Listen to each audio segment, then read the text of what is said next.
This What one's gonna time be do you wake called, up? huh? What time do you wake up? Oh, I woke up at,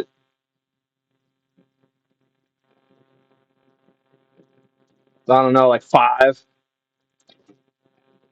Damn.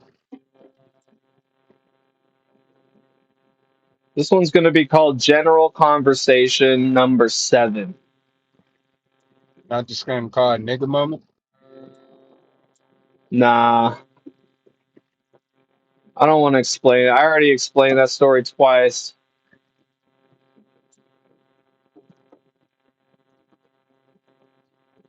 Oh my goodness. And this just,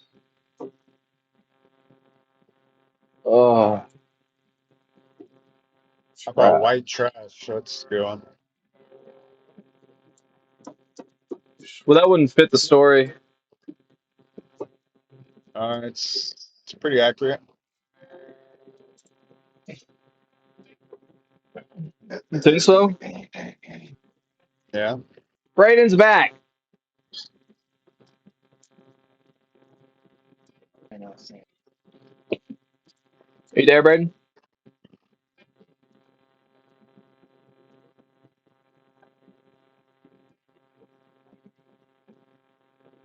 You thought. No, he was there. I saw him.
So this is where you're streaming. Just you playing on the phone. Oh, fuck, Gil. Don't say that, dude. Don't fucking do that. Fucking top quality content right there.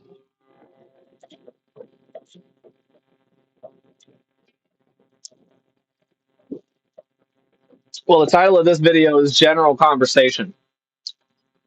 So it's actually fits right in.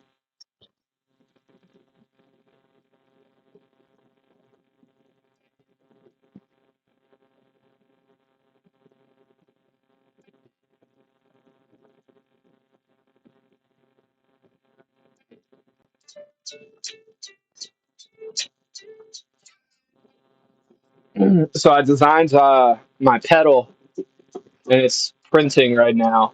So I'll have like a fatter, bigger pedal to step onto.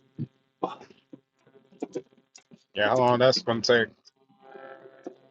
Oh, another 7 hours of printing. Yeah, damn. I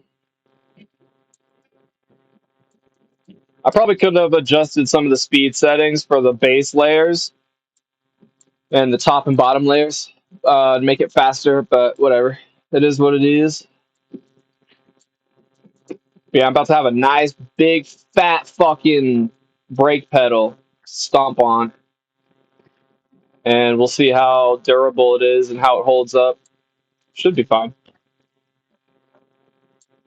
Oh, Gil's here.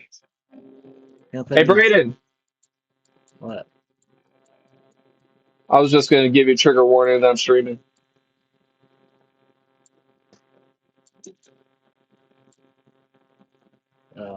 Let me go to bed.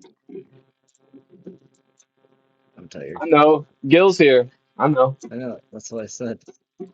Yep, Gil's here. You know what that means? that's right. Yeah. You guys have a good night. You too, Alright, man. Catch you later, bro. Peace. Ooh, ooh, ooh. Should I start drinking? I wouldn't. Nah, I don't even want to actually.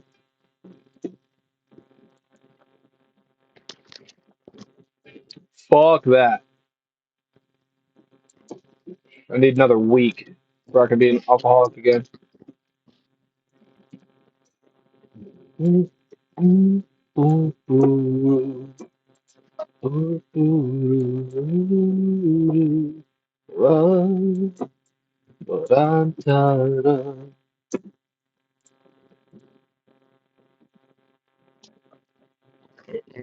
Yep. Start cooking up some middies for me. You want me to cook middies for you? I still need to do some composition stuff for you. Until I do that, we're out of luck.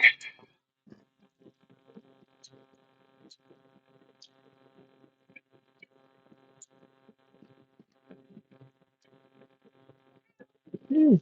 Oh, oh, hi. Hey there. Yay. What are you doing? Yeah.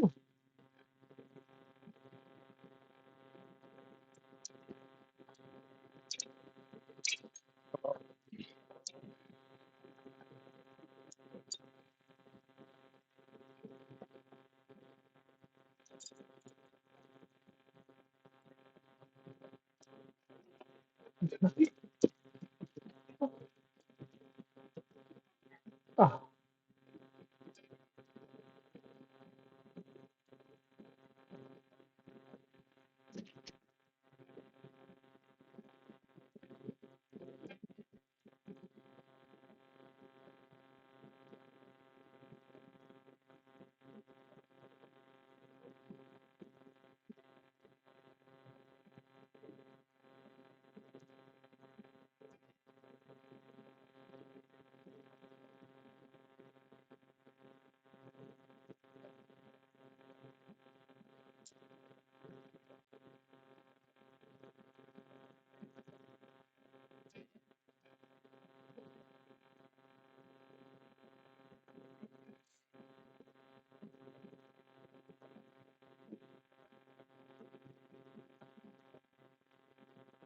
Mm.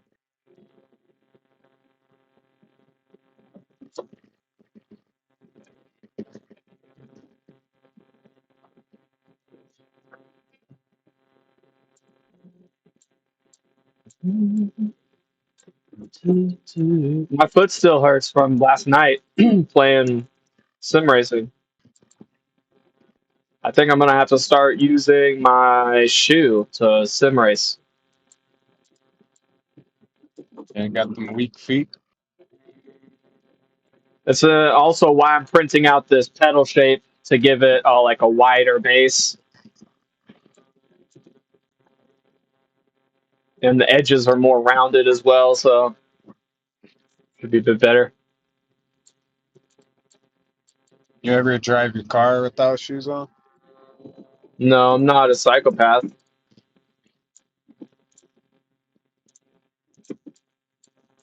Yeah, I do That's sometimes. illegal. That's illegal, Gil. I wouldn't do that. Is it? I Yeah. don't think it is. I think I would have heard about that by now.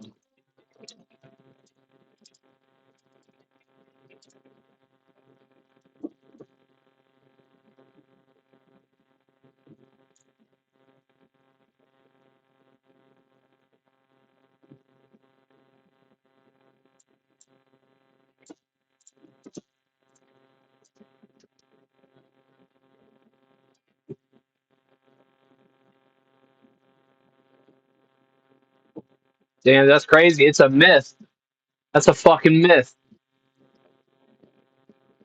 Told you.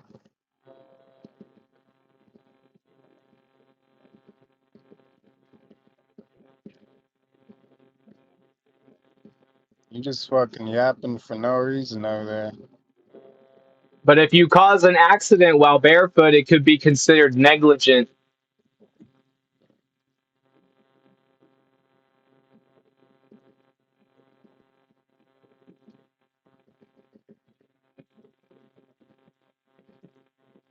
Oh,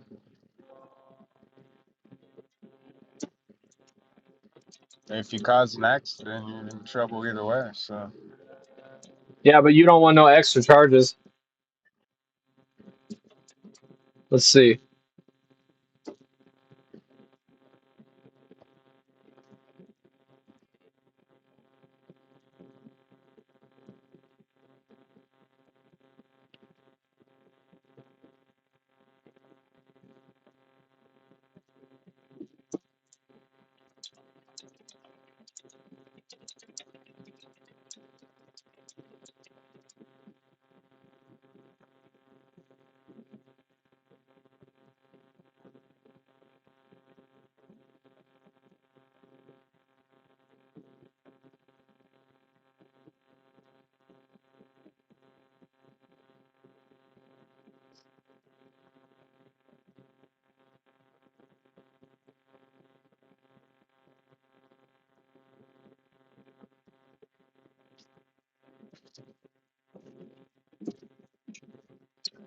Yeah, so apparently it's not illegal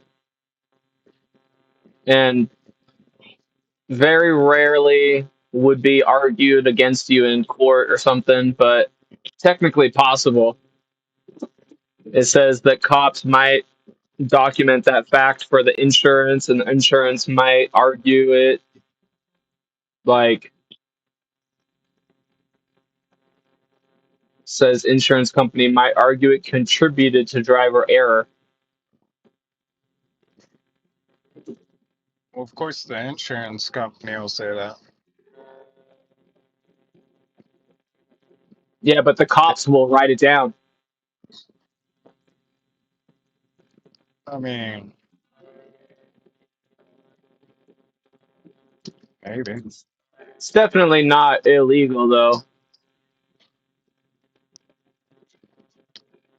I do it all the time at work.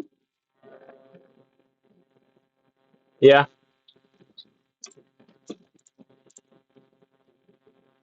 better not get into a crash. If you do, you better put your shoes back on quick. Well, yeah, I'm not just gonna hop out the whip with no shoes on. Yeah, that's why you put your shoes. Nah.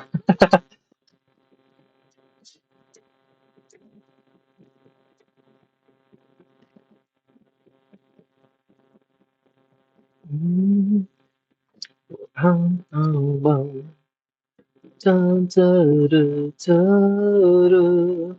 Ooh, wonder. What size shoe do you wear?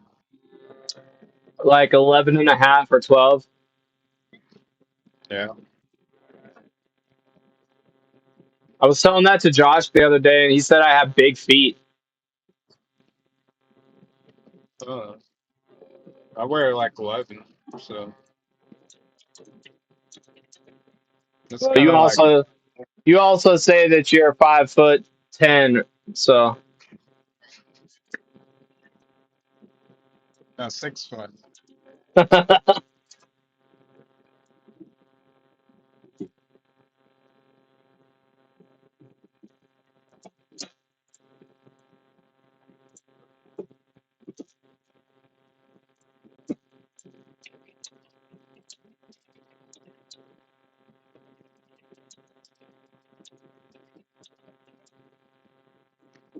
And what size does Josh wear? I don't know.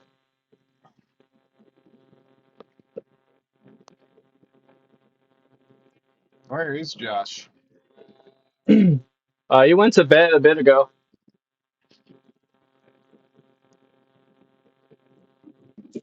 Let's see.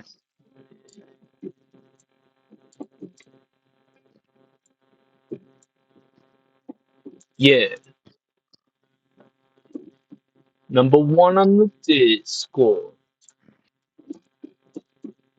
Dun,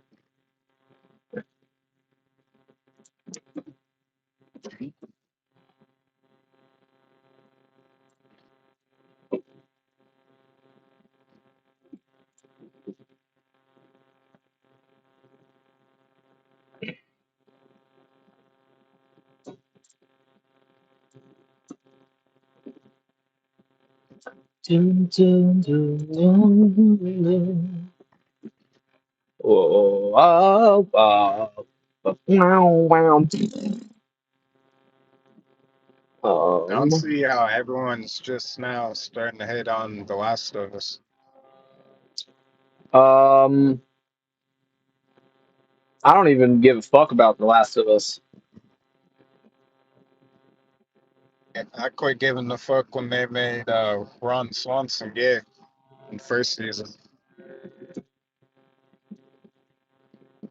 Let's move on to a different topic.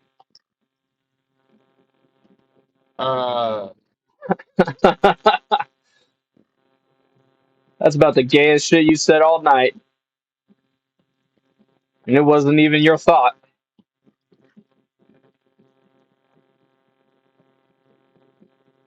great weather we're having. Yeah, you want to go windsurfing this weekend? Tahoe's gonna be windy. Nope. You can get a flight like tonight. I got shit to do this weekend. Just play along. The Chinese don't know that we're not fucking rich. Yo, so you're gonna be here, right? I got shit to do this weekend. Oh my gosh.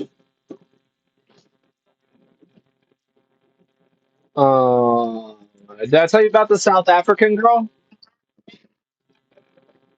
Yeah. What Mariska. was the name again? Yeah, yeah. Mariska. But I can't fucking say it right. I can't. I can't fuck. I butchered it every time I tried to say it. It's just like one roll on that D. That's how she was saying it. But I'm not Spanish or South African, so couldn't do it.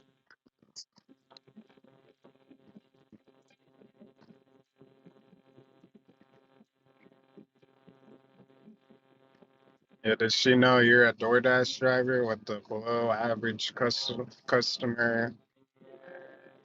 rating? My customer rating is fucking top notch. What do you mean? Let's see. I probably still got 99 5 stars and one 4 star. Yeah, I'm at a 4.99 with 99 5 stars and one 4 star. Here. It's on the fucking let's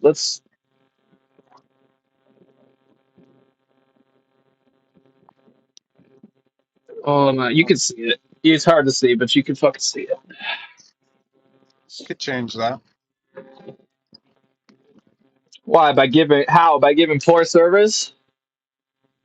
Yeah, by not There's a pulling up lot of while rejecting. there's a lot of things I could do.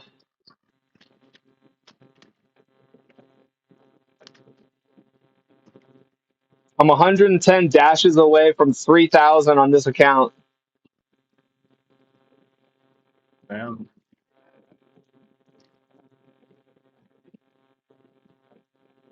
You ever ordered DoorDash?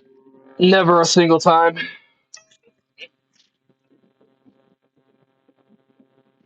Yeah, they be taxing.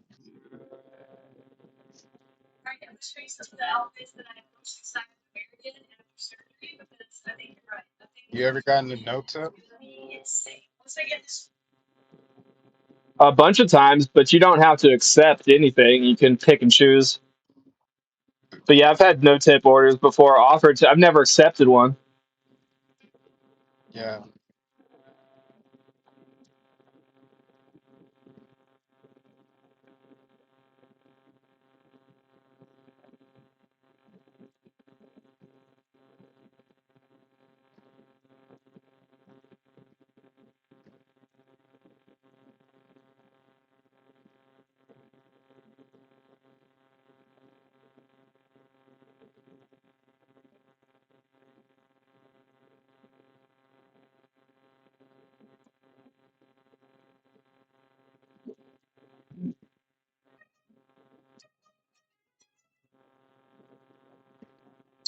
Yandan.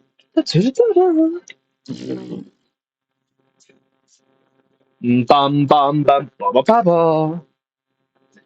Ba ba ba da ba da ta ba da ta da yada yada ta da. Beat 'em. Bum bum ba-dum bum bum bum be-dum bum bum ba-dum bum. The wrong song. Hysteria, hysteria.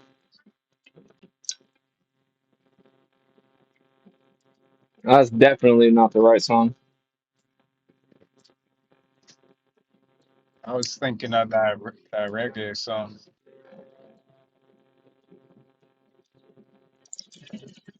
How's it go? It's like bum bum bum bum beat 'em. Oh yeah. Bum bum be-dum ba-dum bum bum. Bum bum bum bum ba-dum bum ba-dum bum. Yeah, I know what you're talking about.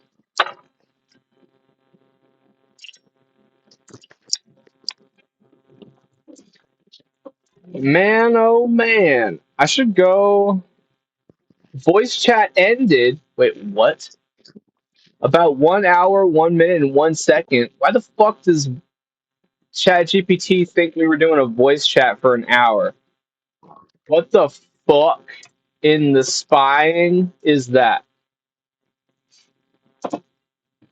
Bum bum beat bum bum Yeah, I've bum only been bum. here for like 20 minutes. Right, left, up, down.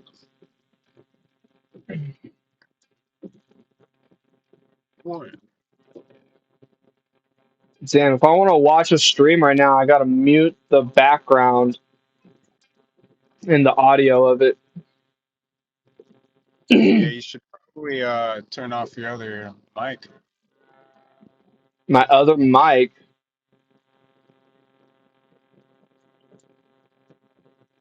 What do you mean? I've got. Hold on.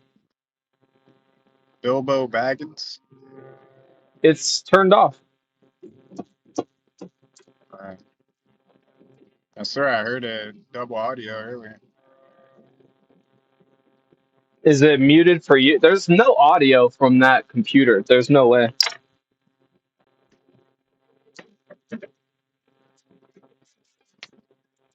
It was going off earlier,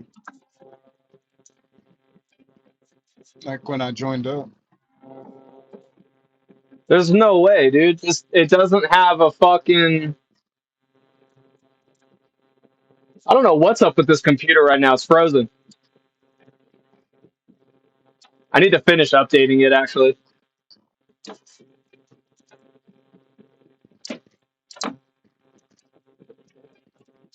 Bwah, bwah. Ba-ba-dum, bwah, ba-dum, bwah. Bwah, bwah. Bum, ba-dum, bwah, da, bum. Yeah, ba-da-ba-da-ba. Yeah, ba-da-ba-da-ba-da-da. Yeah, da-da-da-da-da.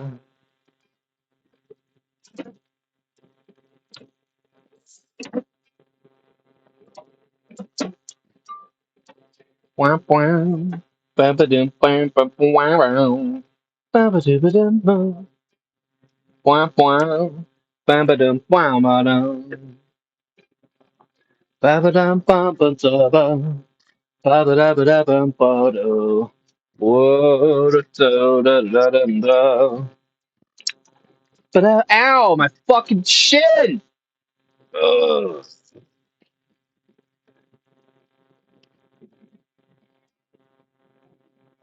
Bum bum beedum ba-dum bum.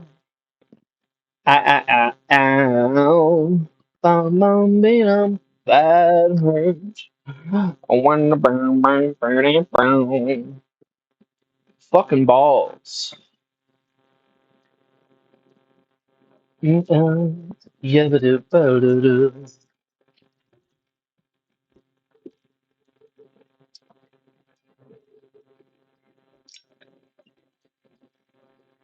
I need to find a way to make a spring. I need some straight spring steel or something. Some like rod, spring rod steel.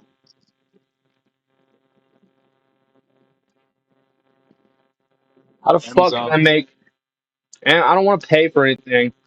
I want to like find something that's already around the house or something, but I don't know. I've been trying to figure it out since last night. Digga digga digga dig, digga digga digga,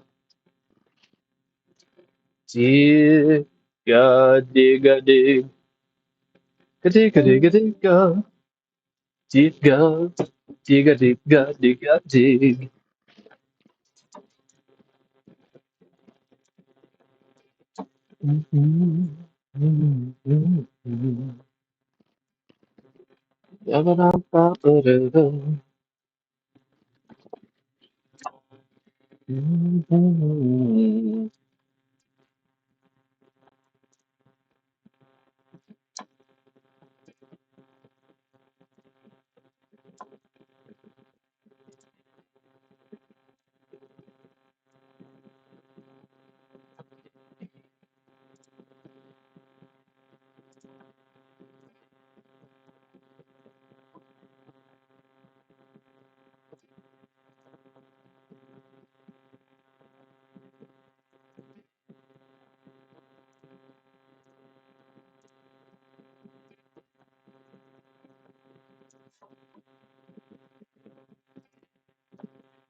Yeah, I think I need another Red Bull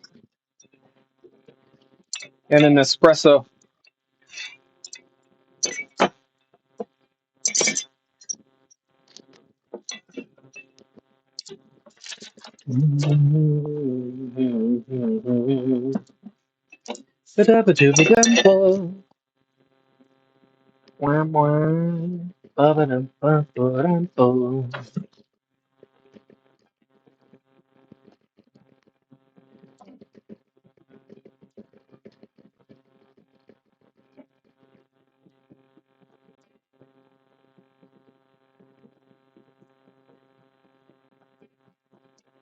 Jiggity go digga dig, go digga digga digga digga digga digga digga digga.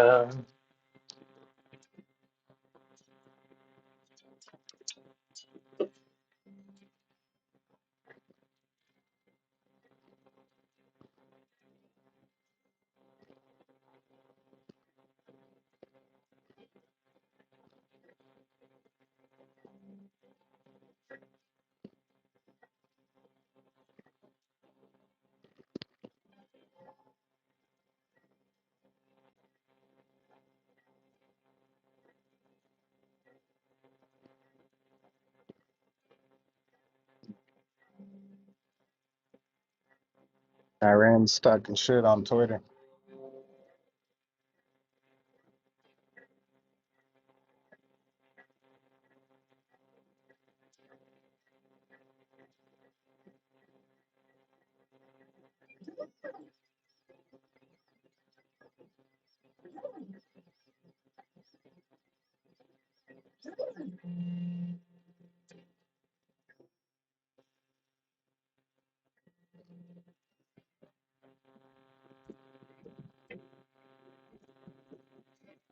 Really? What are they saying?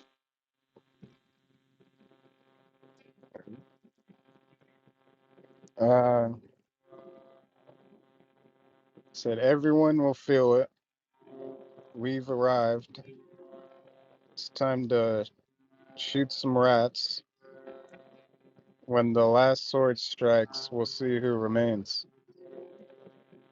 Bro, deadass, those sound like song lyrics.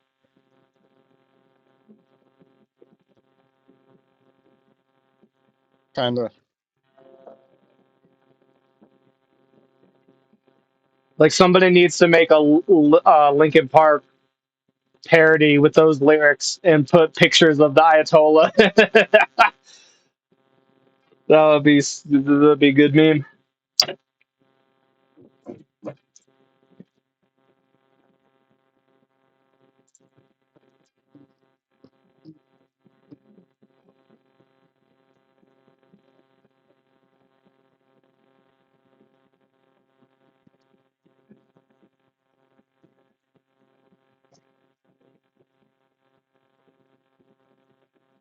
Wonder if I should get the other printer started on another pedal and make a thinner one for the clutch and for the throttle.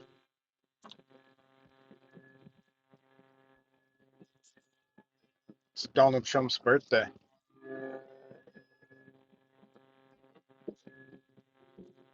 What is it? 7-4? 6/14? Damn, totally forgot His that girl's birthday. huge parade or some shit.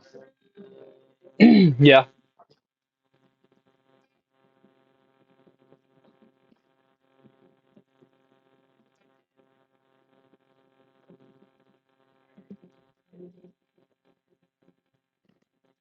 Well, cheers to that. Happy birthday, Donald Trump.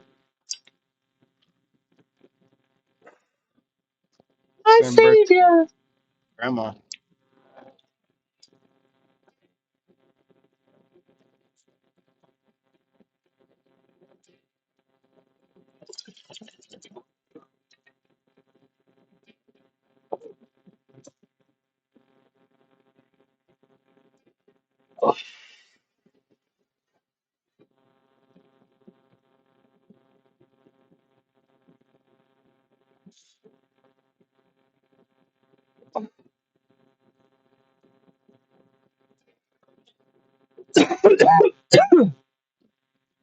Same as your grandma? Yeah, same birthday. That's cool. Does she like Trump? Yeah,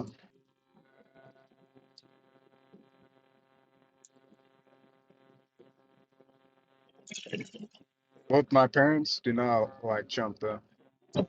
That's funny. Oh.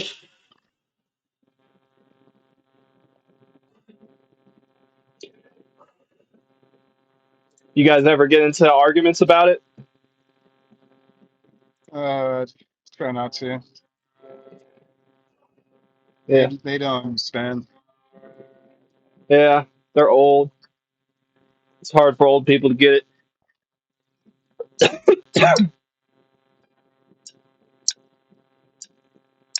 You know, that's the whole reason my dad couldn't get fucking disability.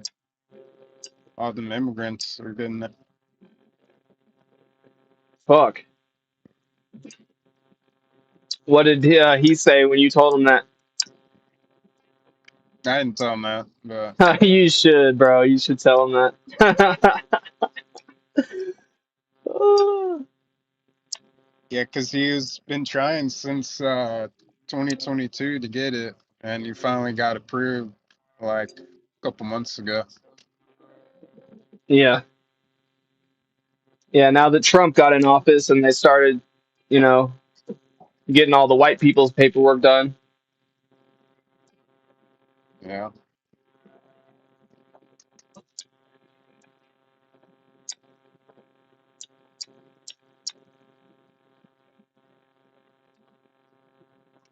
Yeah, but I really want some more coffee and Red Bull. I got 2 more Red Bulls from the 4-pack that I bought. Oh boy.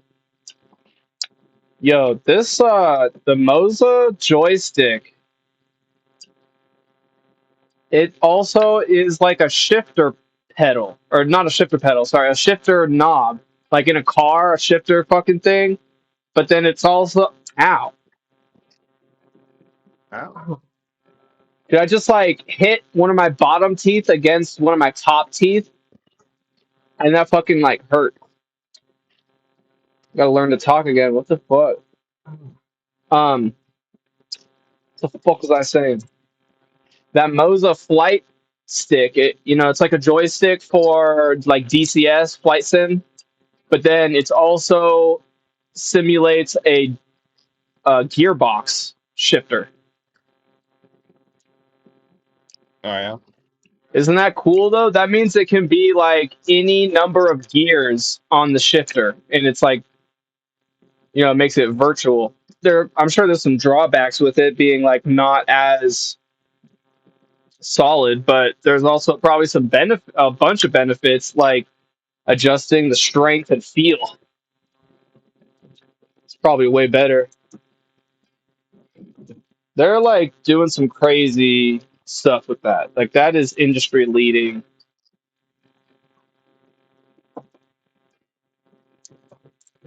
Let's see.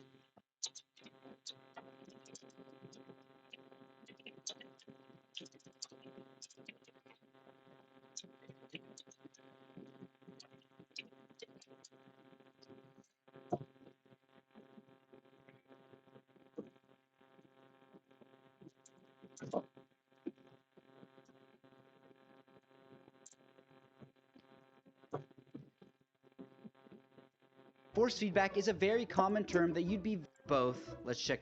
I'm gonna try to find out today. But first impressions, this Holy shit, that thing's fucking big. A huge ass box. thing Aaron Reigns.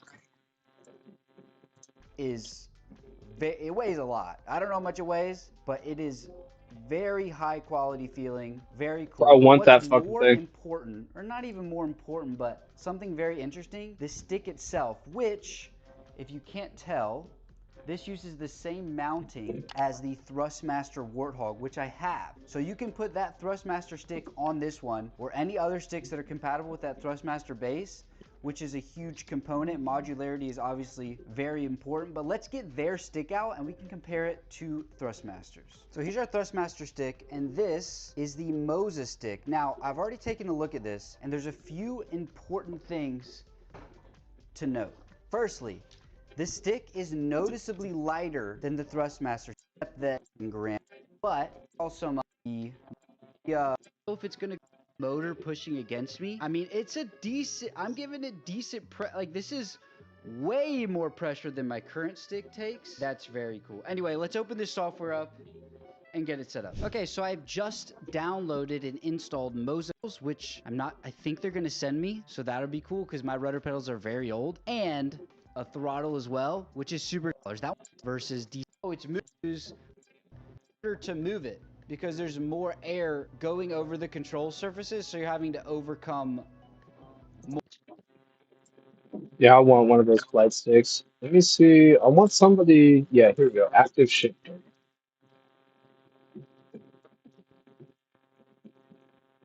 Is Moza's AB9 force feedback base good as a H-pattern shifter? What's good about it? What's not good about it? Do I like it? And what would I like to see improved with it? That is what we're going to be talking about in this video. But first of all, remember to subscribe if you want the power to be able to unsubscribe. And also, click the like button if you like this. Now, you've not seen the video I yet, so wonder click if, like. like, if I mute Click my it middle now or monitor, click it in a does minute. that mute the audio? But So, here it I can't is, remember AB9 exactly what based, the without input the source, joystick how on. I You'll sourced have it seen on this that. base with the joystick on it, typically attached like this. And you can watch our other videos. We use this as a force feedback. I'll basically take the joystick off the button, maybe get rid of a H pattern, maybe get rid of a handbrake. Though not at the moment because it doesn't have a handbrake mode. It should do. Is Insignia good? So Is what? It's what? Insignia? I don't know what that is. TV? The what? The TV? Oh, it's a well-known brand. I've seen it a bunch before, but I don't know if they're good or bad.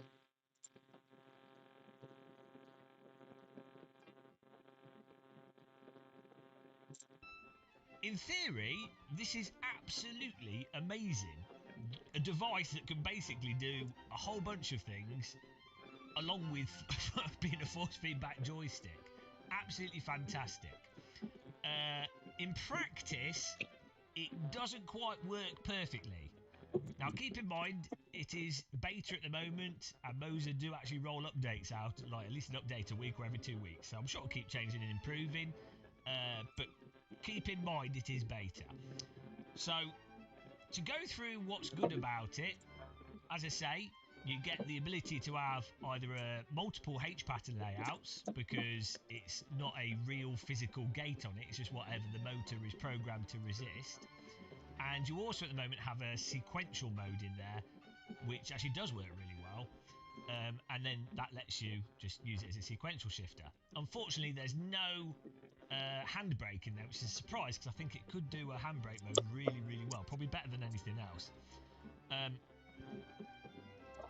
Also, aside from the H pattern gates you can choose with different amounts of gearing on them, you can choose some effects like a vibration for when you're gear shifting. Potentially in the future you could have it so it locks out the gearing unless you press the clutch, but that's not a thing at the moment. You can also adjust how much friction there is, how much spring there is to it. You can change the feel of the joystick quite drastically.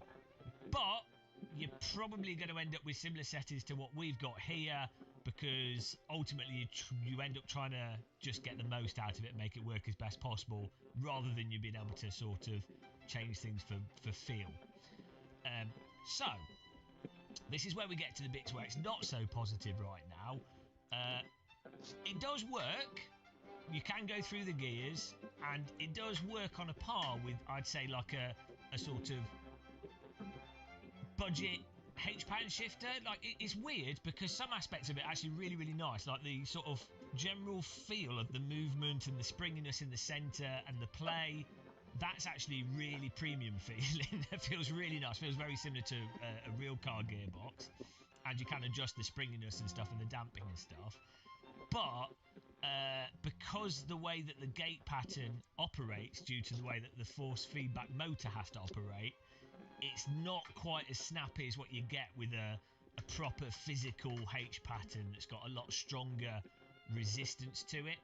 And by resistance, what I mean specifically is the actual gate pattern. And in a physical joystick and a physical shifter, you're not using a motor to sort of virtually separate out the gears.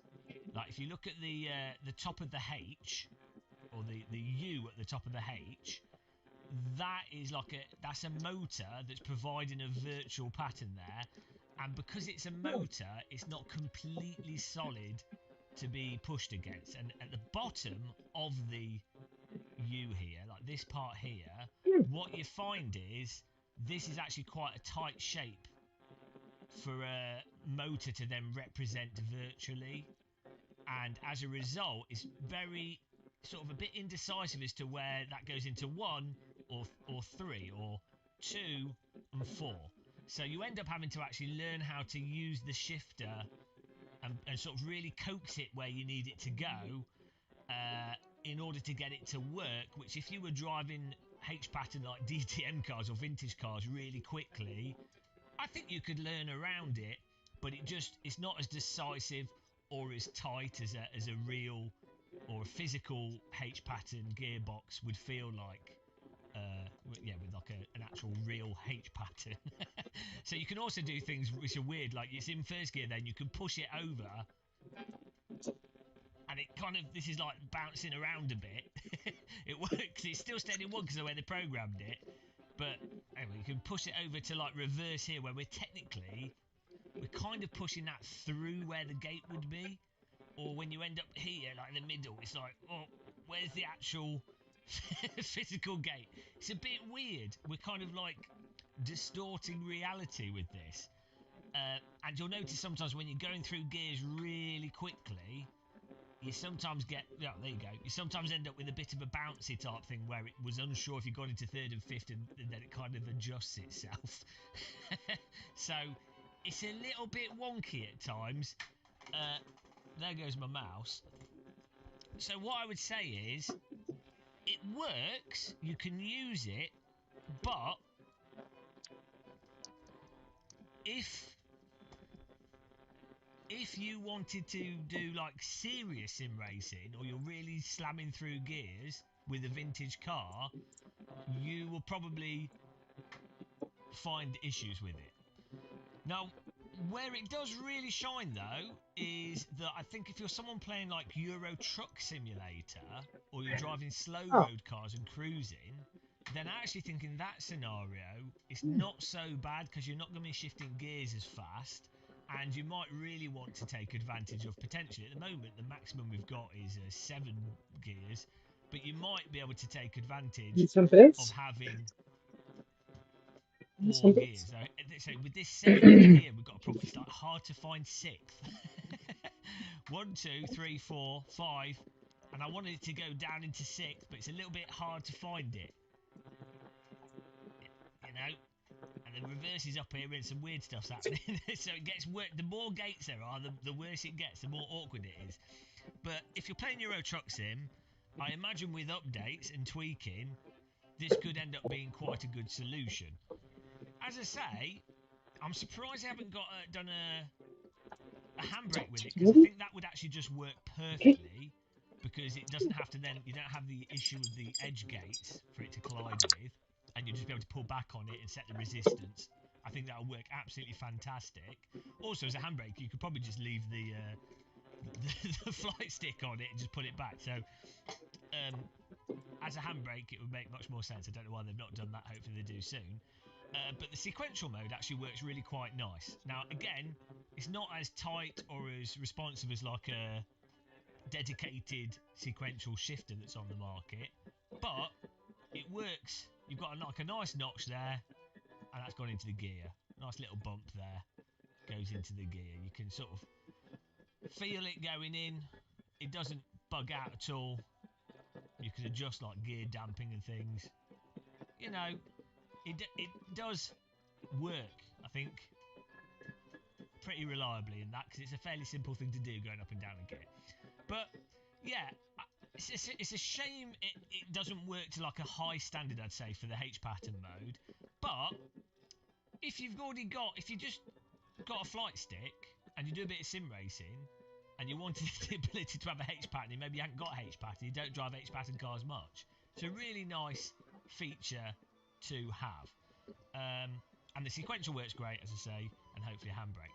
So as it is right now, I would not recommend buying this as a H pattern shifter. You're much better off even just getting like a Thrustmaster shifter, or a Fanatec shifter, or a SHH or whatever. There's a whole bunch of H pattern shifters out there. If you're really into your proper H pattern shifting, then you want to get a dedicated H pattern shifter. Same with the sequential. If you're really using it, you want to get an actual dedicated sequential shifter. This, as I say, is just great for people that have already got the AB9 base, maybe do flight simming, and then maybe want the utility of the sequential shifter without having to get another shifter, or you can use it as a H pattern. So that kind of sets expectations, hopefully, for you guys, what to expect from this. I think there's room for improvement, but I don't know how much they can improve this kind of thing, because it's very hard to get a tight pattern like this to operate with a force feedback joystick unless you had a pure, like an absolute direct drive base. And even then, it's the kind of thing that's a very difficult thing to execute perfectly. But yeah, I think it's a really nice feature to have, and great that Moser are just adding more and more stuff to their hardware. Hopefully, we get their gear shifters, their actual proper shift knobs to use. But and then we can test that out, and we'll do a live stream of that. But with this extension shaft can also rotate left and right, but I've locked it down. The nice thing is, I can just unscrew my joystick. So when I can go from my flight sim to the driving sim mode, and I will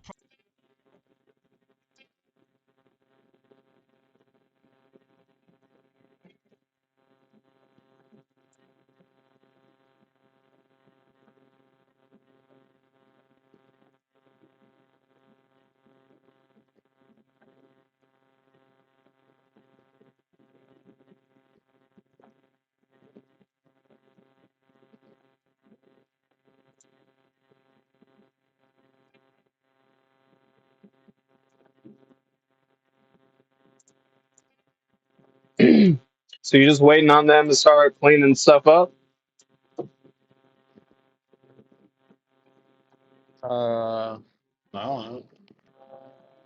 They're still working up there, doing some shit. Yeah. So it's long day, long nights on the weekend.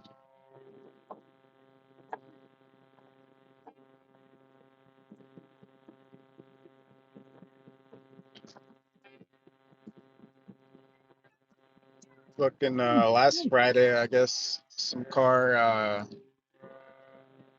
came through our closure and hit one of the TMA drivers, like what I drive, and then smacked into the wall, and his whole fucking car like caught on fire, just like What burned the down. fuck? Was he drinking? Oh yeah, yeah. But apparently they couldn't charge him because he was outside of the vehicle when they came there, so they couldn't prove that he was driving. What the fuck? Who else would it have fucking been? No, I don't know. Maybe someone, he was like passed out in the grass next to his vehicle while it was just burning on fire. So he got ejected? No, he was Oh, he just just got like, out? yeah, yeah, He's like, oh, it's a good time to take a nap. They'll figure it out. yeah. But they couldn't prove that he was driving, so I guess he didn't get in trouble. That's insane. What the fuck? Yeah. That seems weird, but whatever. So yeah, loophole next time if you fuck up. It just go lay down next to.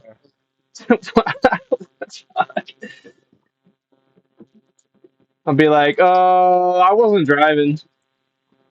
I don't think I was there for that. Sorry. I can't recall. Just tell him some stranger at the bar you met was driving you home because you were shit faced, and then you guess you took off running.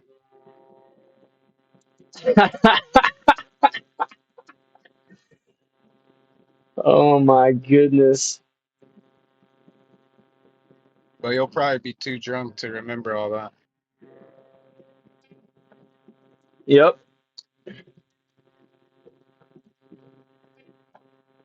You got to really ingrain that one into your psyche.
There we go.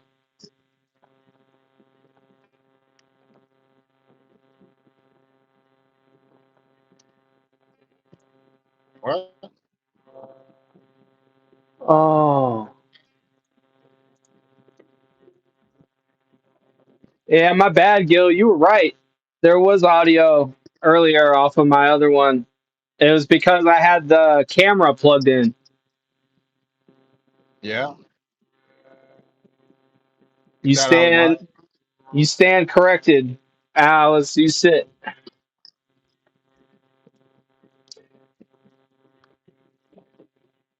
I didn't think you were lying. I just didn't know what the fuck was going on.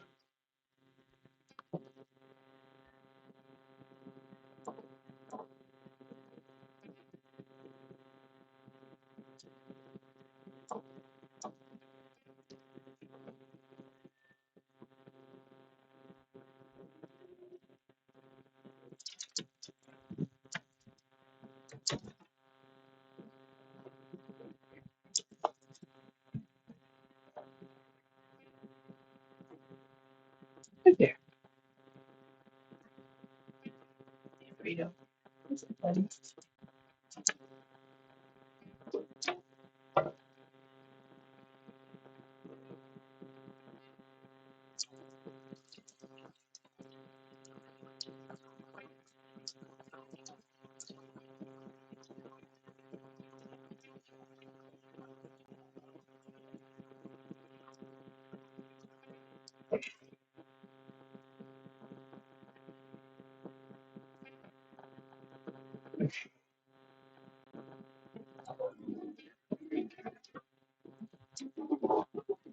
What's up?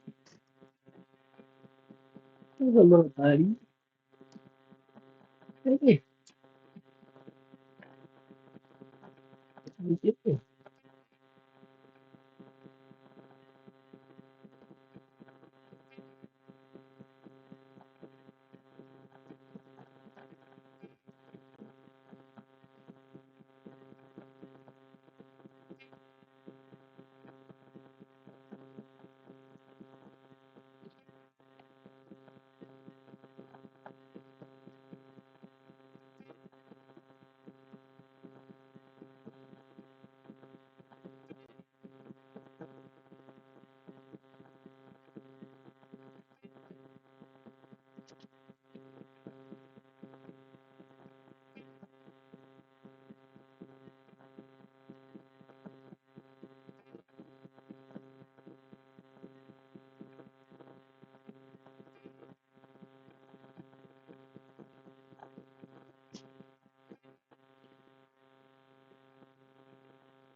No, it's okay. It's all right.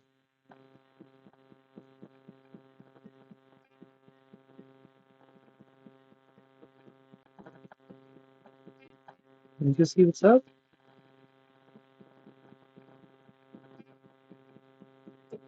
It's okay. It's all right.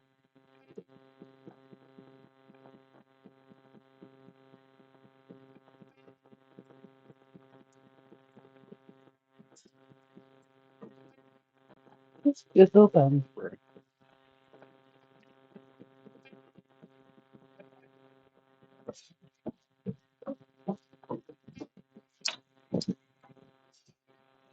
Why, what happened? Nothing. It's phone shit.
Uh,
what are you doing?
Well, I was making coffee, got another Red Bull, cleaned up some dishes a little bit. Speaking of that, Oh yeah.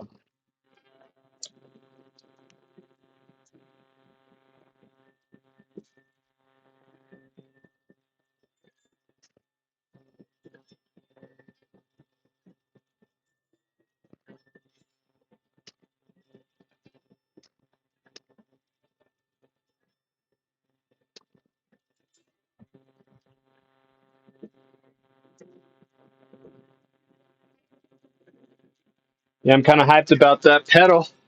We'll see how it's going to work. This one for the SRP is like, it's just this, what is it? It's like a trapezoid shape. And it's just this like kind of small plate.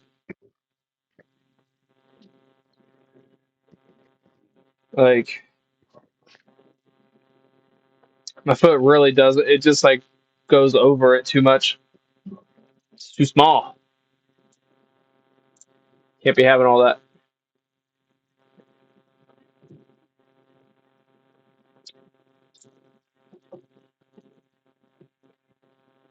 Did I tell you that I got my clutch working?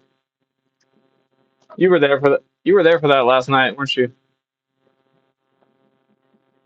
I think so.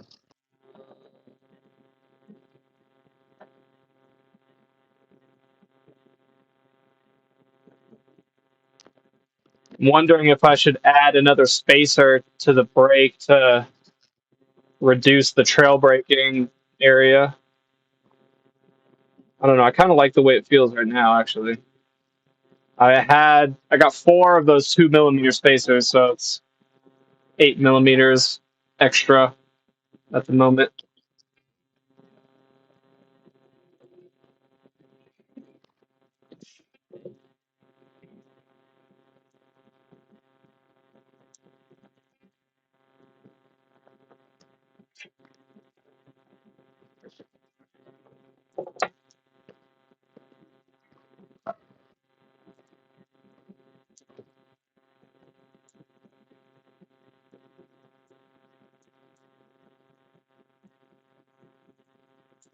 On crib. Say what? On crib. Yeah, on blood. Yeah. Pyro. Can't hear you. Understand? I can't understand you.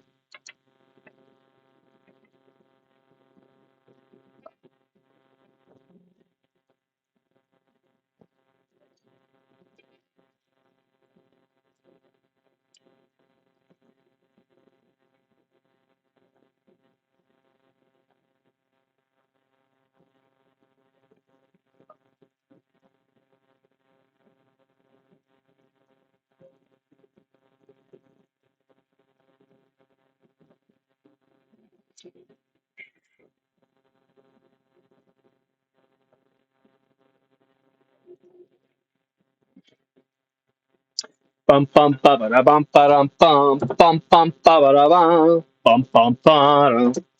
I wonder if Moza sells the extra springs for the SRP pedals.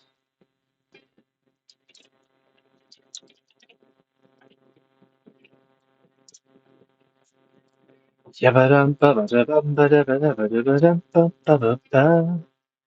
Yada-da-da-da-da-da-da. Yada-da-da-da-da-da. All these springs look like really heavy. Digga-digga-digga-digga-digga. Man.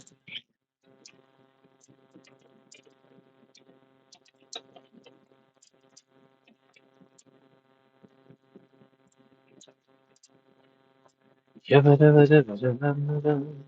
Dampener mod improvement for phonetic. Bum, bum, ba-ba-da-boo.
about to make a QT run.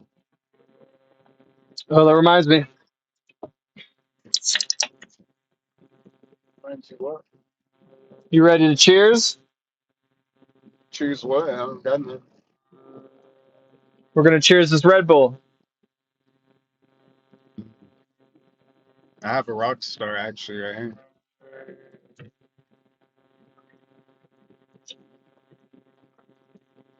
And cheers. Pouring her right now. Boy, you don't like it out the can? The cans weren't cold enough because I bought them at room temperature.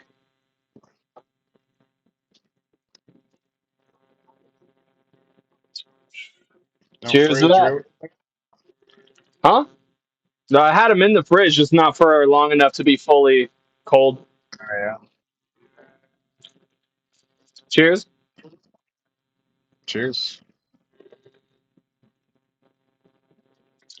And you were doing them coffee cheers yesterday. That's right. That's because I had to stop drinking for a little while.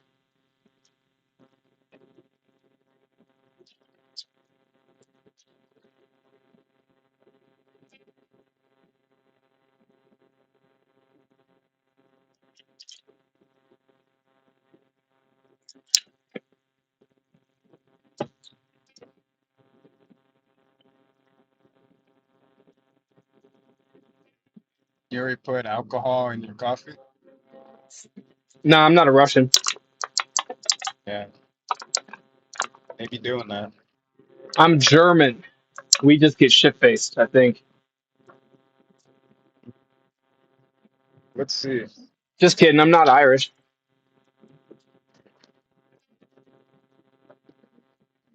I drink until I can't fix things, and then I gotta stop drinking for a bit. Don't y'all have like Oktoberfest or whatever? Or is that somewhere else? No, that's us.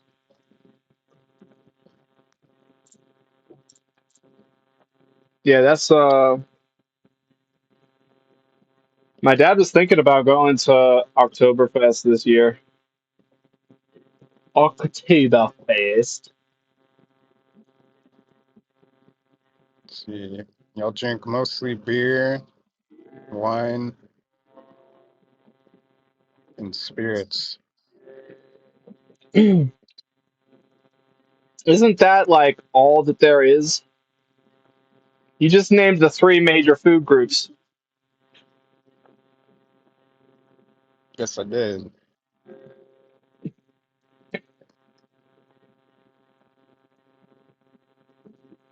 Got some goofy names though.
What'd you eat today? I had a Whopper with some fries. What else? Let me think. I don't know. That's it, huh? Low key, that might actually be it. I just snacked on something else.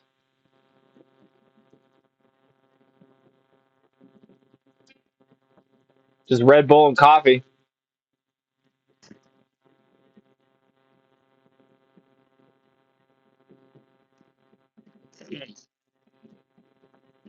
You're supposed to eat a little more than that, I think. Well, the day ain't over now, is it? And then the sun's about to come up over here.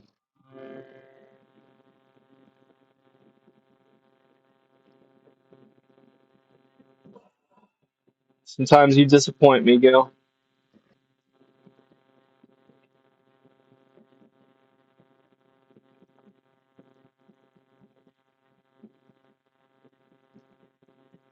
I'm disappointed in your food choices.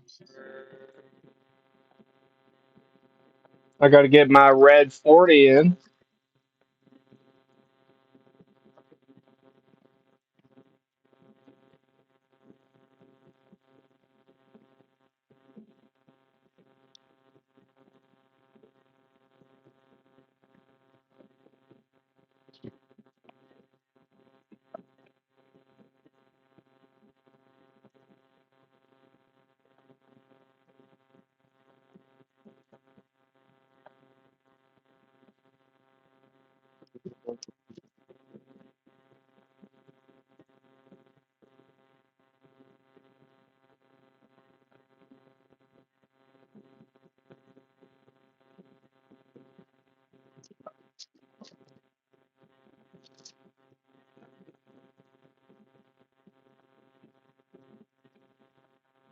That'd be a good rap name, Red 40.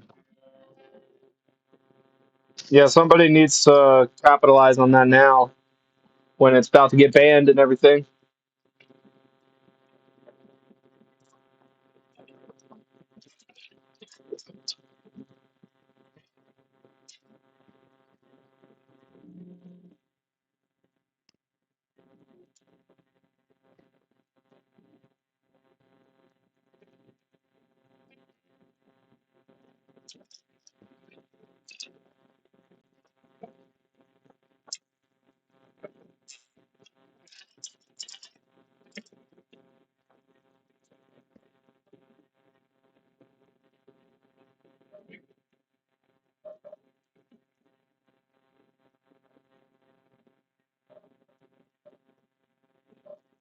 Because I'm easy. Ah, da, da, da. I'm easy like Sunday morning. Ah, da, da, da.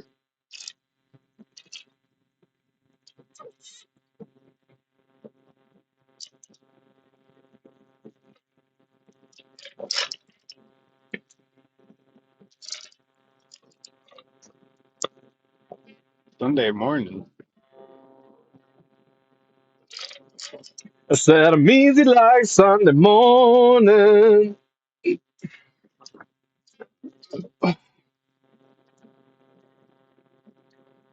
It's a little When's the last flat time on. you went to church? Oh, last year. Really? With the girl? Yeah, when I went on that date with Emily.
I'm fucking with Mason.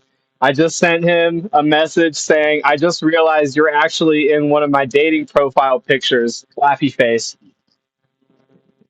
And I said that because one of my pictures, I took a picture of a high school like photo of when I was getting my diploma, and in the background you can see my computer screen, and I'm on Discord, and it's not his actual face, it's his icon, but it's his Trump icon, and you can see it. Yeah, so I sent him that, and just to make him think like, what the fuck, and then I'm gonna send him the picture, and he's gonna be like, oh,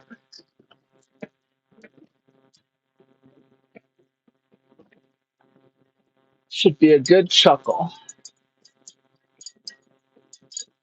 Ooh, I'm feeling that Red Bull. I think I'm about to do some laps. Yeah, that's what you're gonna waste all that energy on. Well, I could do that, or I could go glue up part of the elevator, which I've been putting that off for like a good couple weeks now. What you waiting for? Oh, what I shouldn't. Inspiration.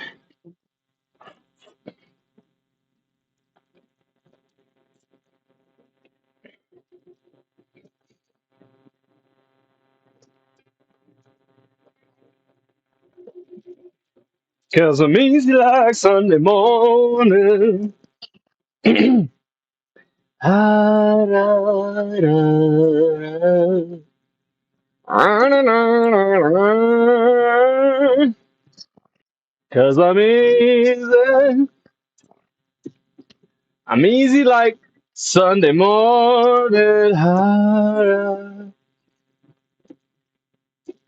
That's how it goes.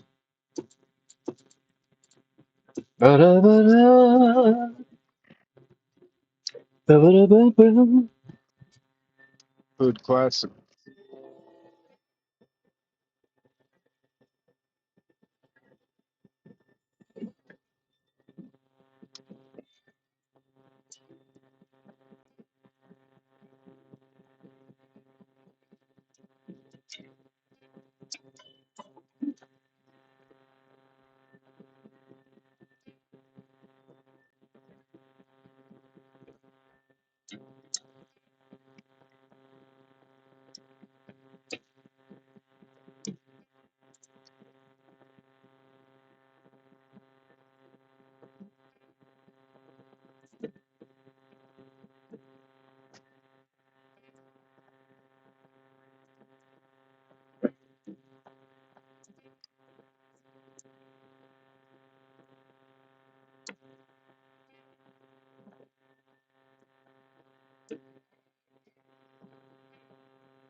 What movie should I watch? Phantom of the Opera. Nah, it's gay.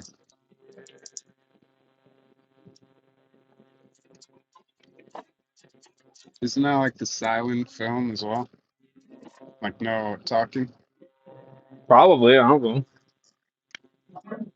I was so off the cuff. I don't know what the fuck's happening.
Yeah.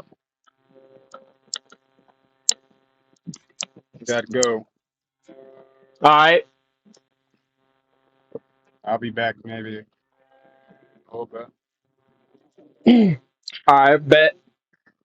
Uh,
Is a Trinity broadcast.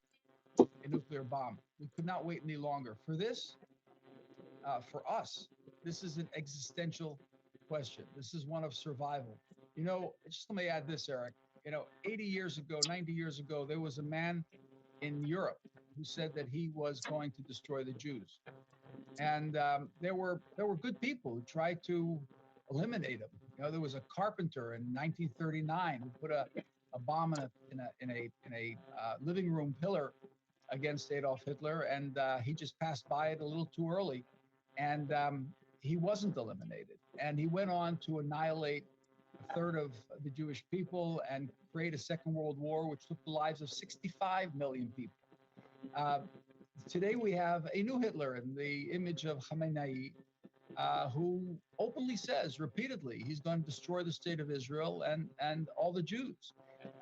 So we now, as opposed to 1939, we now have a state, we have an army, we have a very powerful air force, we have an ingenious Mossad, and we're not going to let what happened 80 years ago happen again. Yeah, Ambassador, so well said. This Iranian regime is a modern day Nazi like death cult, without a doubt. And if the 20th century, the century of Hitler, taught us anything, it's that when evil men tell you they want to kill you, you should believe them. And I see the images today of Iranian ballistic missiles falling on Tel Aviv. Just imagine if those missiles were nuclear tipped. That was the end game for the regime. Hey, you mentioned the Trump administration, Ambassador. I know you're on the horn with them on a regular basis. Of course, you are Israel's top diplomat in the United States. You are based in D.C., and it's been quite a swerve, I guess you would say.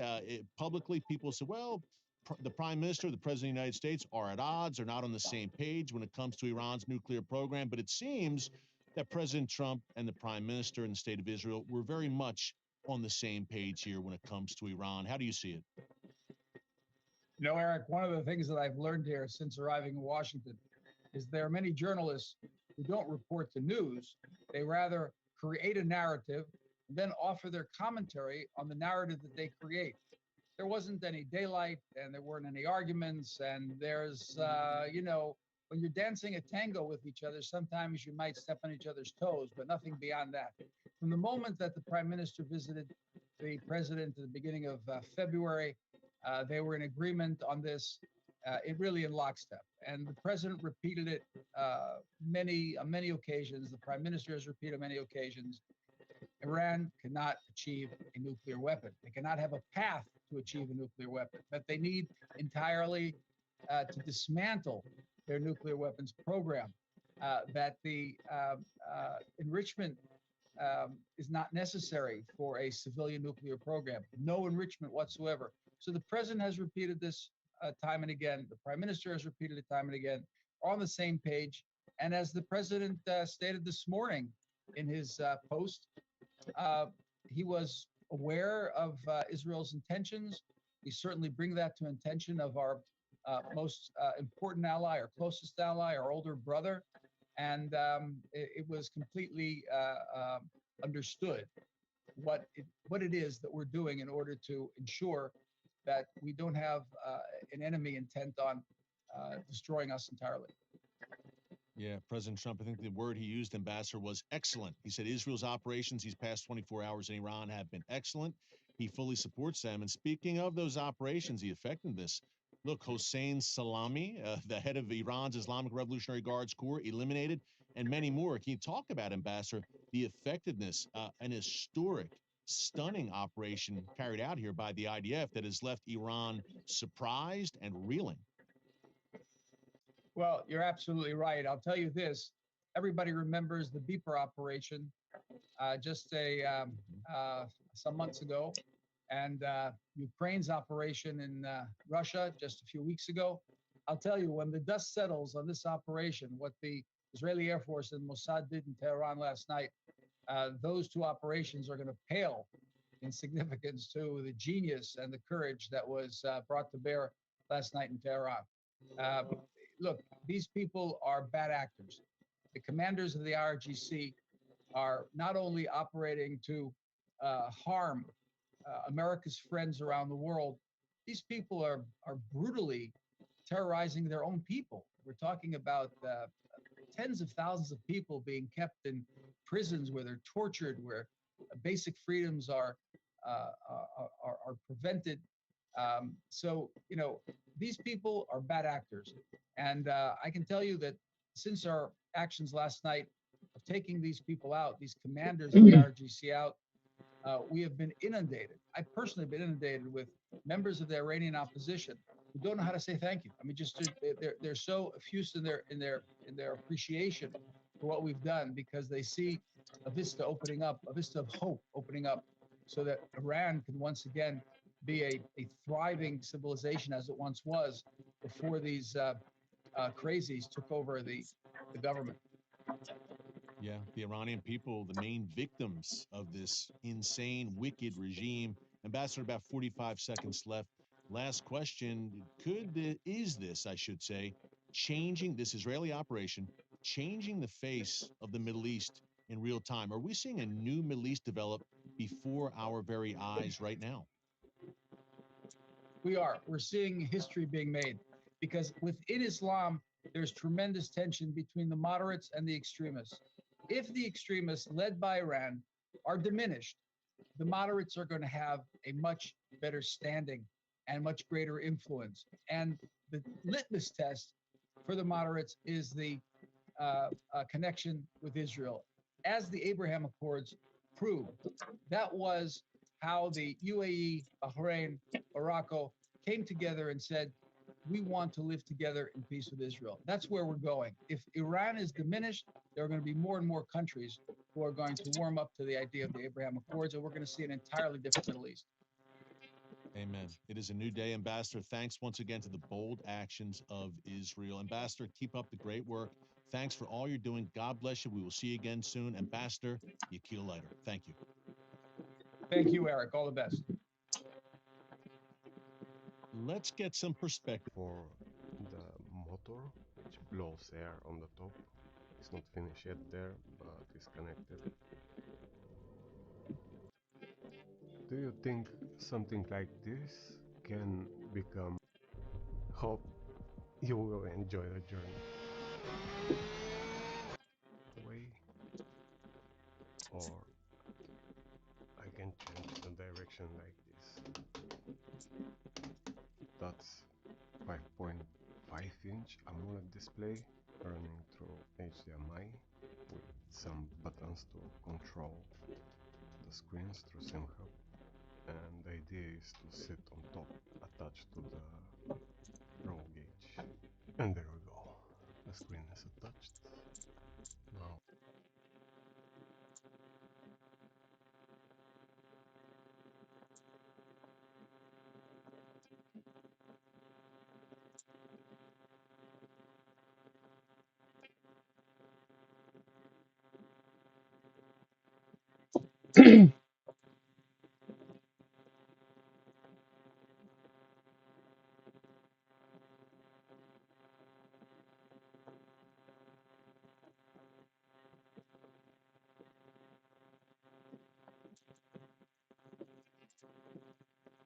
Tonight I wish to speak to you, the proud people of Iran.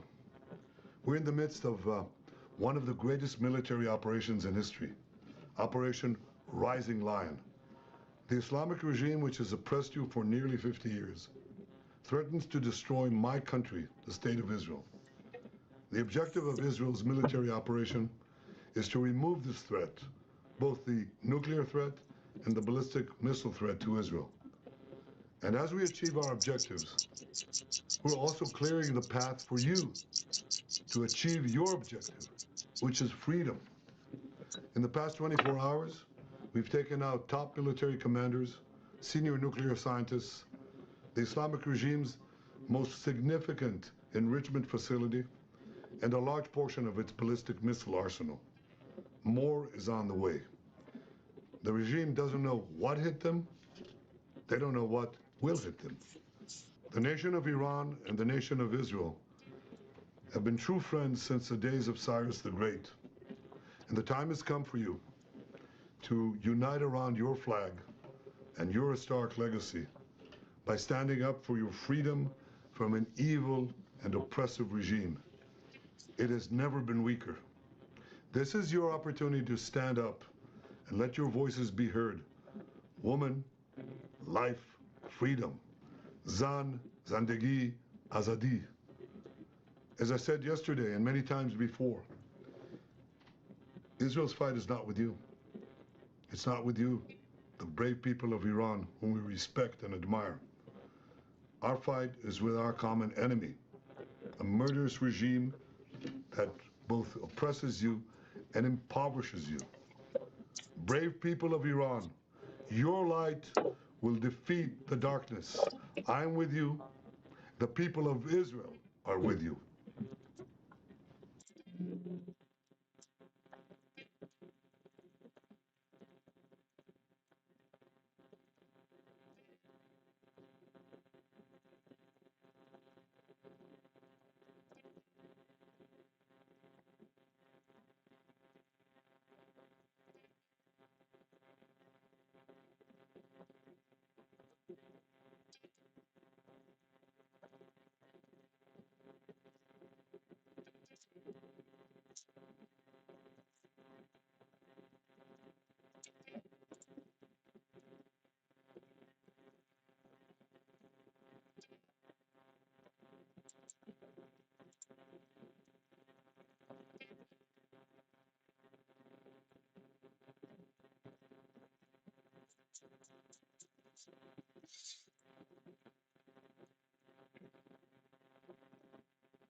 To match what you guys did, they need 8,000 a day.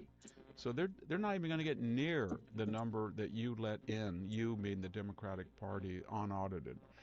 So then Gavin, then he attacked Trump for nationalizing the Guard. He dared Holman to arrest him for impeding federal officers. And then he did something really weird. He said, he got very angry, Jack, because in California, not far from us, Clovis, California,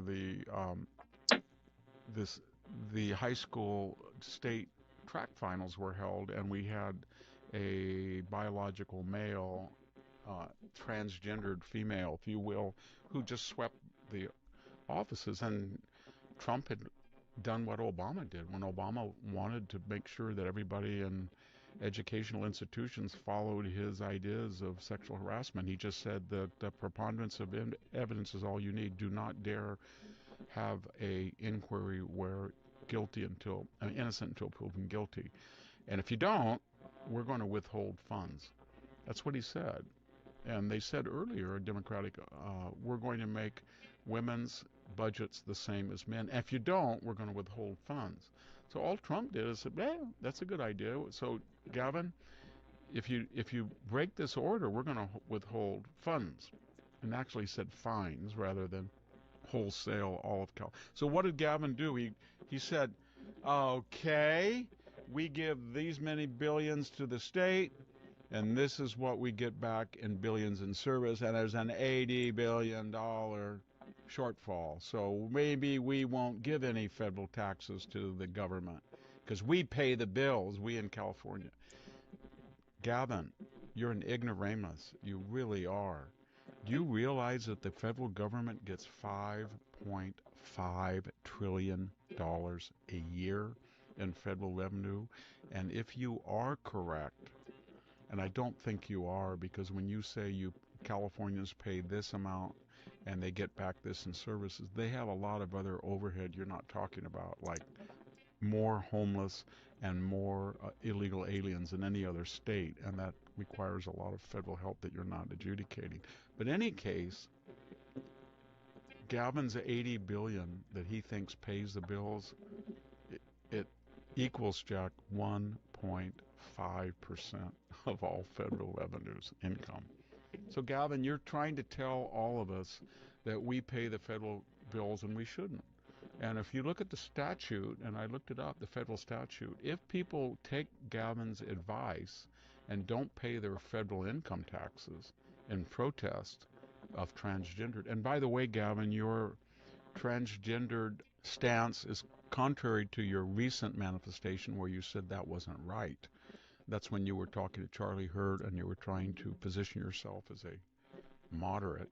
That failed. Your podcast failed. So now you're back to your, I don't know what you were. Nobody knows what you are. It depends on the day and the issue. But in any case, you told people not to pay their taxes. If they don't pay their taxes, it's a felony for anyone to aid, abet, advocate someone to break federal tax law. So what we're getting, bottom line, Jack, is we have something like the nullification crisis of South Carolina in 1832, or we're on the eve of a civil war, and we have all of these state officials who seem to think that Californians are not Americans, you know. Sorry, Gavin, I lived here my whole state. My whole life. I'm a fifth generation. My allegiance is not to California, it's to the United States. And I pay my taxes to the United States.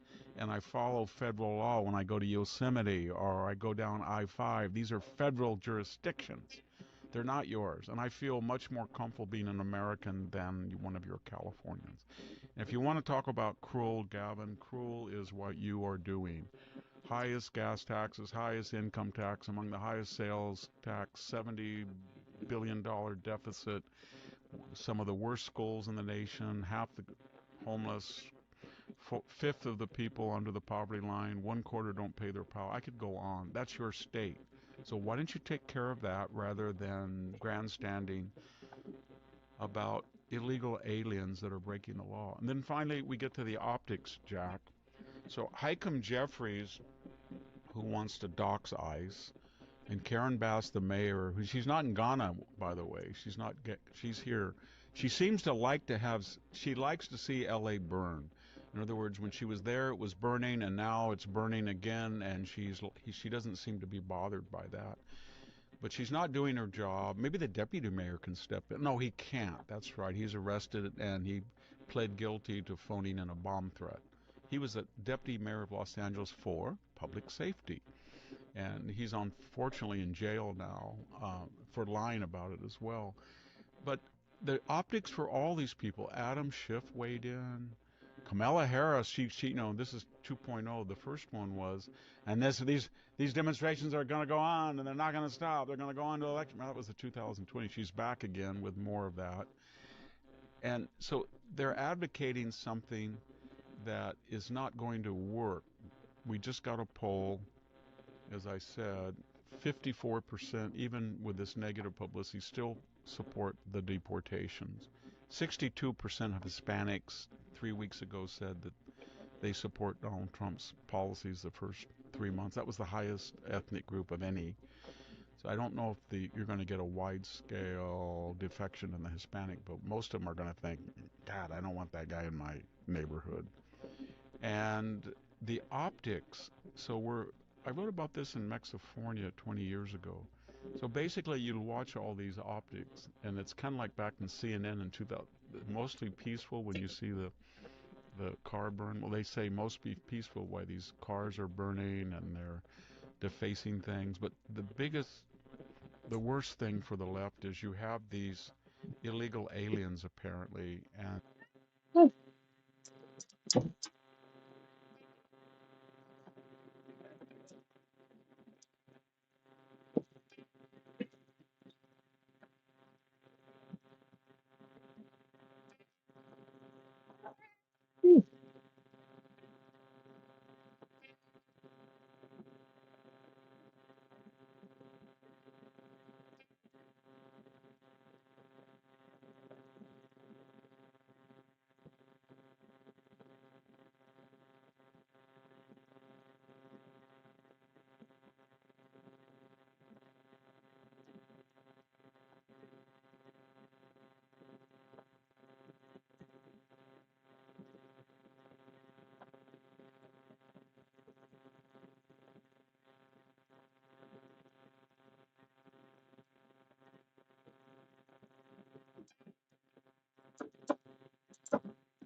you might have seen the previous video mentioning the community races that I was going to host, and this is one of them. This is the first of two. We're at Bathurst in the Porsche Cup cars, which have no traction control. And just to make things even more spicy, we've got skill levels ranging all the way from people like Reese here right at the front, who was so fast that we actually joked about adding some ballast to his car. I didn't realise that was a thing you could do in the game, by the way, but it is. Yeah, we've got people like that all the way down to people who've like barely played the game. So huge skill level gap and sketchy track and sketchy cars. And then to top it off, everyone's in voice chat together. There was like 21, 22 people in voice chat. So that was another layer of chaos on top. As you can see, people made some pretty cool liveries for this. Daniel made this one that Ryan's using here. I made one myself that you can see two of us are using here, so that was kind of good. I had like a body double if anyone tried to take me out. Oh, and speaking of liveries, I need to explain this one because it comes up in the video quite a bit. This is Doug, and in the announcement video, I said if you're going to do this race, please just do a little bit of practice in these cars on this track because it's a pretty rough combo if you've never driven them. Doug refused. He said he wasn't going to do any practice whatsoever, and he started recruiting people in the Discord to join his no practice gang. So I made them this little livery for them to run, and yeah, there's a few of them that ran it. And you'll see very soon how Doug's first lap without any practice goes. We had 5 minutes of free practice, so you'll see that. And I guess we'll just jump straight to that, really, because there's not a lot else to say, other than a quick thank you to everyone that turned up. It was a lot more successful than I expected, and it was just as chaotic as I expected. But yeah, speaking of chaos, let's jump right to the start when everyone joined the voice chat and we all realised how much of a mess this was going to be. Oh my god. It's popping up already. God, this is going to be yeah, you can just hear the amount of people joining. Oh no, Chris should have been in here first so he could have got all of those pings. I'm getting a lot of them. I'm getting a lot of them. This is gonna be chaos. Yep. Doug's made it out of the pits. Oh yeah, Doug, is this your first lap? Wait, I want to see Doug's lap. I want to see if he survives. he nearly lost it already. Is that Ryan you went past? That's me. Oh, no! No practice, gang. That's almost perfect. He passes you and just goes, yeah, you know what, the wall looks nice. The practice gang went exactly as we all expected it to. I went pretty far. You got around one corner! He's happy for that. Around two corners. I made a pass, No, okay. last corner count. Go, go, go, go, go! Yeah, pedal to the metal. Put me on tyre set 10. I've only got 10 tyres. Oh, someone crashed coming out the pit lane! Called it! Made it out. It is. Hi, Why sorry, is everyone crashing at the exit? It's got no TC and it just suddenly gives you all the power, doesn't it? I'm safe, I'm first out of pits. I've got a no practice gang guy in front of me. Oh, Sorry for interrupting. If Doug gets past you with no practice, That's your fault. Yeah, that is all What you. happens to no overtake? Oh, fuck! Ah! Oh, yellow. But you do not need to say when there's a yellow flag. It's going to be constant yellow flags. Doug, I need you to go, mate. We haven't got a lot of time. We follow Doug, we will be behind him on the start where we want to be. Oh no, the yellow flag. Sorry. It was Yellow. No, Yeah, go there's a yellow faster. flag. Who would have thought? How did you crash there? No! Hold your brakes. You can crash anywhere. I think I might have paused that as well. Mate, this is the most fucking scuffed qualifying session I've ever seen. Oh no! He's lost it. Danger, danger! Yellow. Mate, if you just set a qualifying lap, you're gonna be on pole at this point. Why is there someone backwards at the start for this? Yeah, I just dodged that one. I can't get through. Give a toe, but Oh my god! Try harding. Plow into him. Down the street. Just everywhere. I got him. Oh, double ash! I was like, no. Juice. Oh no, Oh no, oh no, oh no. oh no, oh no, oh no, oh no, oh no.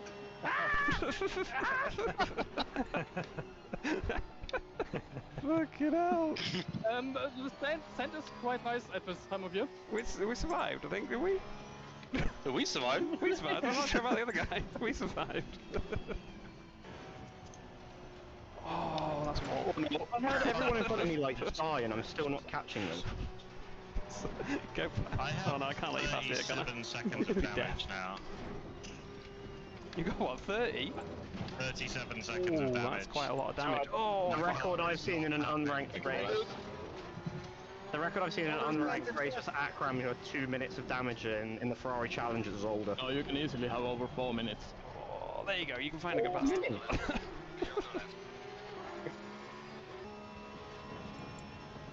My wheel's now at a 45-degree angle. Are you gonna force another lap, Reese? Please don't. Reese. No. Go on, Reese. Yes. Go. Reese. Gives another lap. Come on, Reese, you just need to do a 158 and...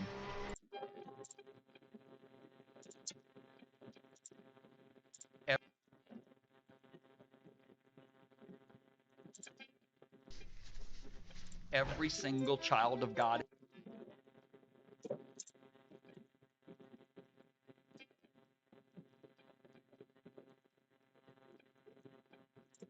has a calling on their life. With these callings, God gives supernatural. Hey everyone, welcome to the John Bevere podcast. I am joined with Arden Bevere, my youngest son, tallest and strongest. Wow. I don't know about I that. get You have that. brothers that might challenge I was that, gonna say, right? I feel like we all have our different muscle groups Oh, that we're yeah. strongest I mean, in. Alec has the biggest. Identify those gifts, but then we have to then take it to be good stewards over those gifts, because you could have these gifts and Yeah. like even for you, it's like you could have written one book and been like, wow, this was a big challenge. All right, I think I'm good. Like I was able to write a book and I accomplished what those two women said, and yep. Now what do I do? And but you did. A lot of people don't know you wrote 2 books before you wrote, and they were yeah, they did hardly sold anything. And I think a lot of people can look back and be like, well, no, John wrote Beta Satan. And then it just like, no, there was 2 books that came.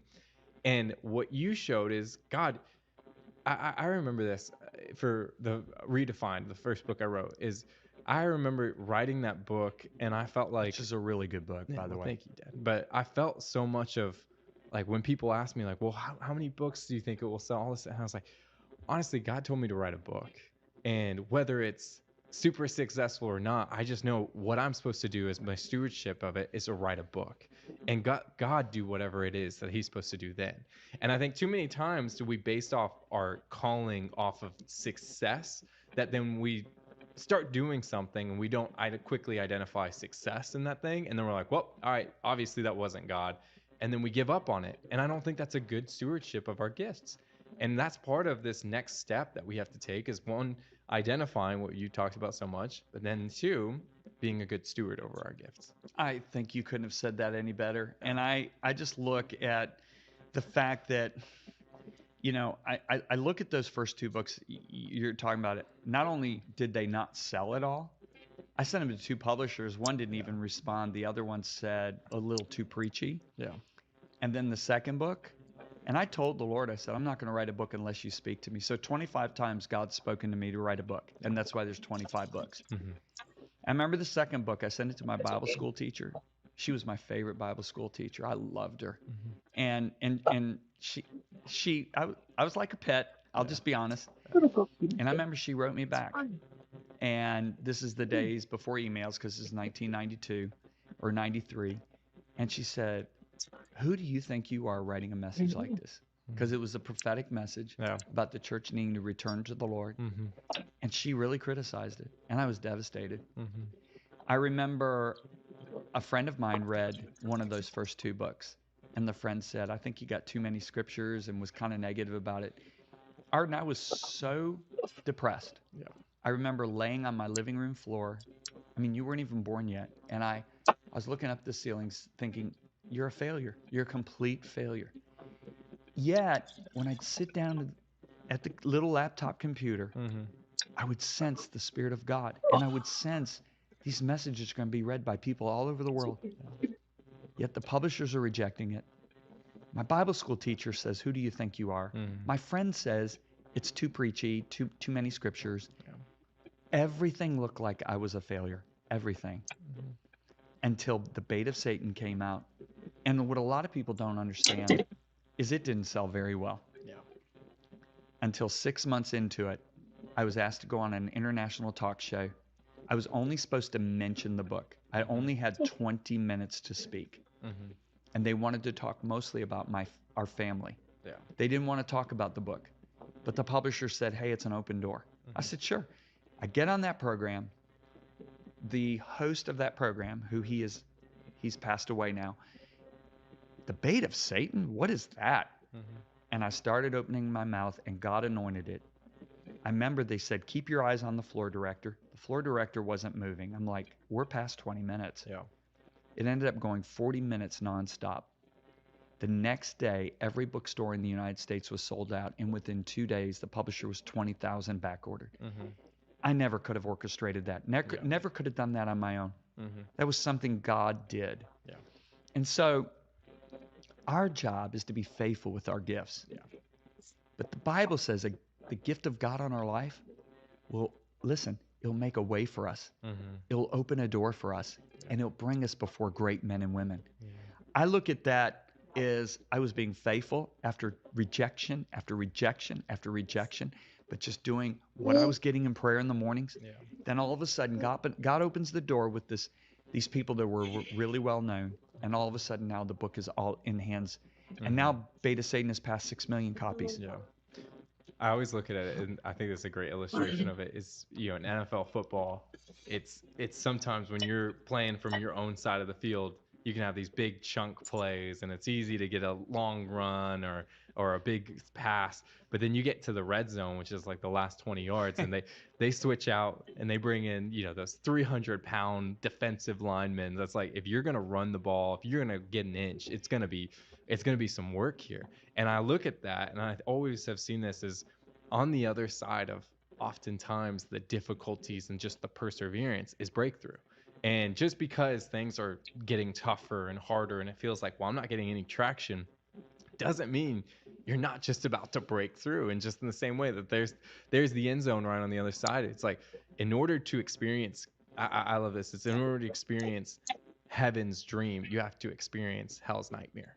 And it's like, you have to go through the hardships and the trials like that. What we've talked about is not a rejection of you're going down the wrong path, but it's a trial that God is doing, the purification that God is doing with inside of you, where Job said, you've tested me and I've come out as pure, as refined as gold, so that when you do get the calling, or not get the calling, but when you do have a breakthrough that happens, God knows you have the calling and the character to be able to sustain it. It's what you've always prayed, and I think you've always shared this with us boys, and we've prayed the same thing, is God, please make sure that our calling never outweighs our character. Right. And that's always been something that's scary to me within a lot of these young communicators and young YouTubers and things like that are using their platforms for amazing things, is understand the weight that comes with that, and make sure that the character, or that you have people around you that is going to challenge you and keep you in line. Because if your calling takes you this high, but yet your character can only sustain you this much, you're going to flounder. Well, stop and think about this. Joseph had a gift. Yeah. What was his gift? The ability to interpret dreams. Okay, so when he's a young man, he's a bragger. He's a tattletale. Yeah. He speaks down to his brothers. Also, I feel like his whole identity was involved around his dad too. Like, he didn't have himself outside of his dad. So when God gives a dream, that's one step. Interpreting that dream's another step. So I'm going to tell you what I believe. Joseph had a dream. Do you remember the dreams? Yeah. The first one was and all the other 11 wheats bowed down. Yeah. And then the second one Okay, was the so stars. I don't know that God spoke to him in that dream and said, your brothers will serve you. Yeah. I think the next day God spoke to him. And because he had the gift of interpreting dreams. Yeah. So then he has the dream of the sun, moon, and stars. So not his brothers, but his mom and dad. Yeah. Now, what does his gift do? It gets him in big trouble. Yeah, because even his dad is like, you're saying He's now mad. that we are doing this too? So now he goes through the pit. He goes through slavery. He goes to the dungeon. It's a refinement. But he's still got that gift. Yeah. So God had told him way back, years earlier, I mean, we're talking more than a decade, you're going to be a leader and your brothers will be under your leadership. He's in that dungeon. Pharaoh gets a dream. Nobody understands what the dream is of Pharaoh's. They said, there's this guy in the dungeon. Yeah. He's got this gift. He can interpret dreams. God put it on him. Now the time has come. The character's been refined, as you just said. Yeah. He's walked the path. He's now got the character to handle it. He's not a bragger anymore because he ends up blessing his brothers when they come and he gets revealed to them. And by the way, that was 19 years later. Yeah. And I look at God telling me to write in 1991 and Beta Satan really exploding in 1996. That was 5 years. Joseph was 19 years. So I think Joseph had a lot harder than I did. Okay? Yeah, and was in a dungeon and other things. But that gift was there. Yeah. Right from the get-go when he was a young man. Yeah. And the question becomes, are you going to self-promote with your gift? Or are you going to walk the path that God puts before you? Yeah. And are you going to pray the right prayers? You boys have prayed really smart prayers. You've said, God, never let this gift exceed the character you've developed in me. I didn't know the pain I was going to sign up for. And there was a lot of pain. But God said, I want to protect you. There are other people that say, I don't care. I want the fame. I want the notoriety. And I'm going to use the gifts that God's placed in my life to do it. Remember in the last podcast, the number one thing we need to know about calling was what? It's not for you. It's for others. That is easy to say, but it's another thing to live. Yeah, that's true. It takes a lot of pain to get to the point where you really care more about the people. When you and I come on this podcast, we don't really care about anything other than the fact, are people's lives being transformed? That's what's most important to us. Yeah. Are people being changed by the Spirit of God? I was out praying this morning and I cried out to God and I said, God, please let the anointing be fresh. Please let the anointing change and transform your people as they watch this podcast. I am not interested in having so many numbers, but yet people just getting information. Yeah. We want to see people transformed. And I believe it takes the anointing on the gifting in order to bring the transformation. Yeah. God's obviously gifted you and I to do this. There's a good flow between us. People tell me all the time, we love your youngest son, the comments he brings them, the questions, the input that he brings. There's obviously a gift on us to do this. But we need that anointing because that anointing, I believe, enhances the gift and makes it eternal. Yeah. The anointing is that intangible element. God puts this gifting, we can see it. Hey, I can see this guy can operate on somebody and remove a tumor. Hey, if I try to operate on him, I'd kill him. You might as well schedule the funeral, right? Or Akiana, who paints at 8 years old, the This Prince picture. of Prince of Peace portrait. The original is worth $1 million now. That's a gift on her life, right? Yeah. But what comes with that gift? There's an anointing on her. She seeks God. You can tell. When I follow her on Instagram because when that girl speaks, you can sense a touch of God on her life. That hangs in my office. It so inspires me. I will look at that picture of Jesus. And so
Tell me to slow down because they're about to.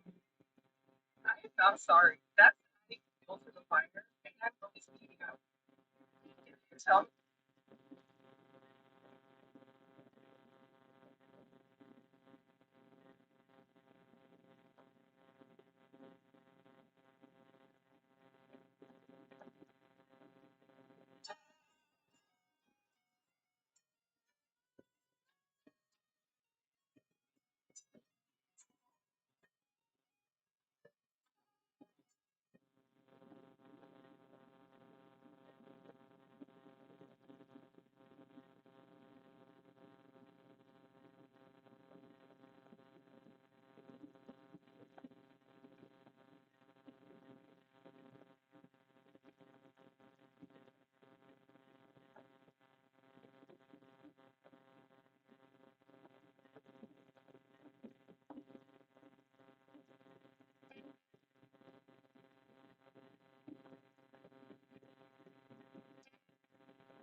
That tissue feels a lot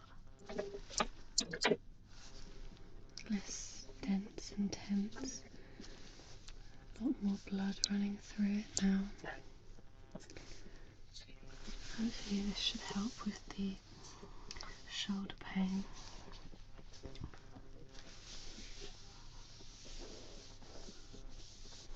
Just going to do some gentle rocking just to help ground the body.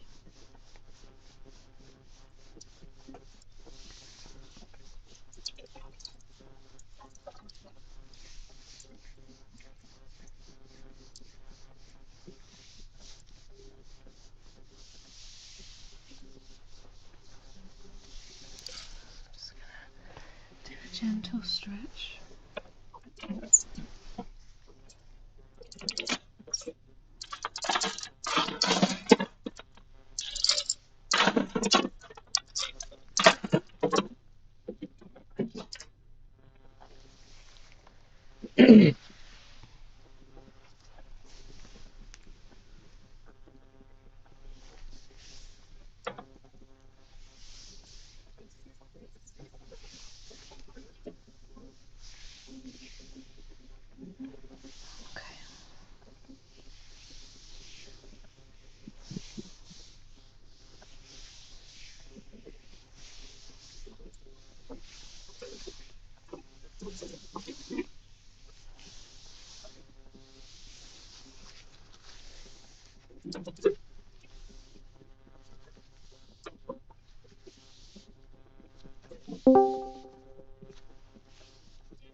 I'm just going to use my sticks as it gives me a really good indication of what's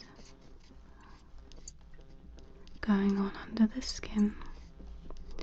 So I'm just going to do this in various places around the face.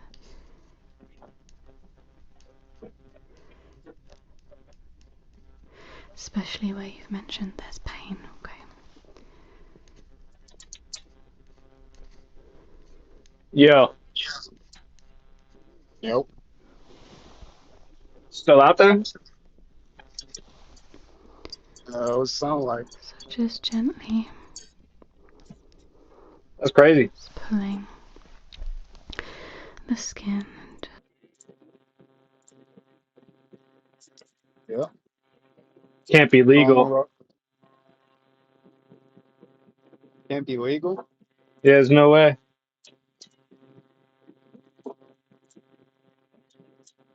What's illegal about that?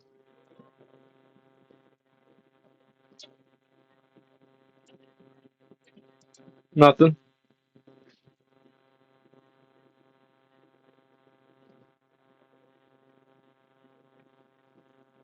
Sound like one of those liberals that don't want to work. Yeah, you're right.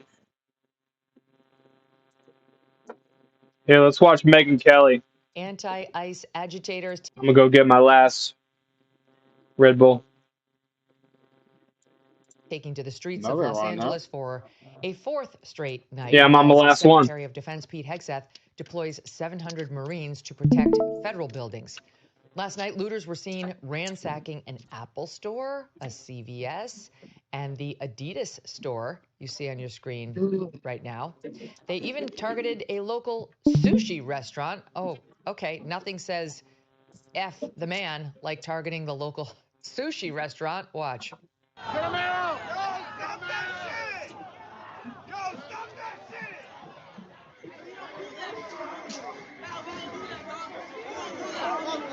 I think I already seen all this shit. Just raiding stores and shit. If you listen really carefully, you can hear them say, "No MSG." Yeah. Get me an ahi tuna. This is ridiculous. Some of the crowd yelled for the looters to stop. Of course, they didn't. I mean, LA loves rioting. Like, what is it? What they love it. They love to riot. We don't exactly know who this is, but we certainly saw a lot of Mexican flags and now Guatemalan too. The post-millennials Andy No, he's been on this program before, reports they broke in, they carried out the cash box, they removed the money, and then discarded the empty box in the street. Fined upstanding citizens. And look at this photo. That's the whole point. We don't know if they're citizens or not. We know so many of them are not. Look at this photo. Look at this photo. You got to listen. She's like, look at this bean right here. Who knows where this bean came from?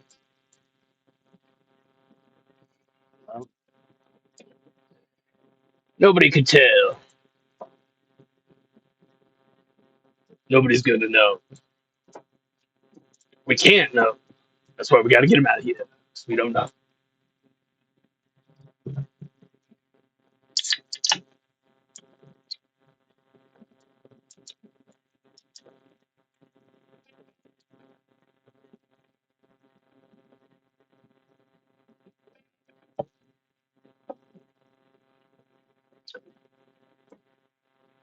Boom, boom.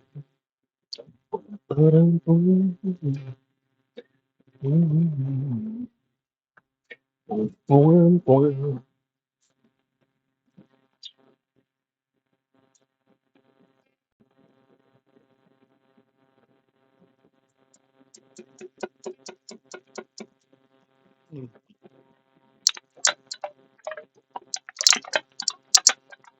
So I changed up my dating profile, the bio, and then I asked ChatGPT to rate it out of 10. Can you guess the rating that it gave? Like 3? You think it gave me a 3 out of 10? Yeah. Bro, it gave me an 8.5 out of 10.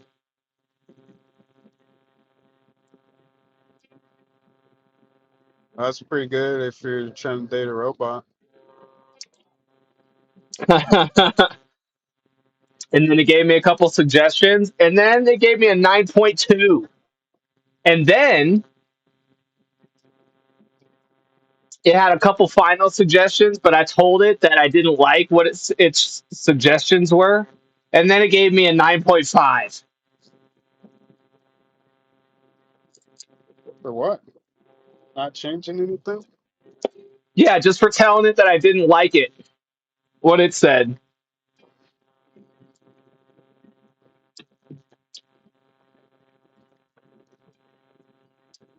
Yeah, women like that.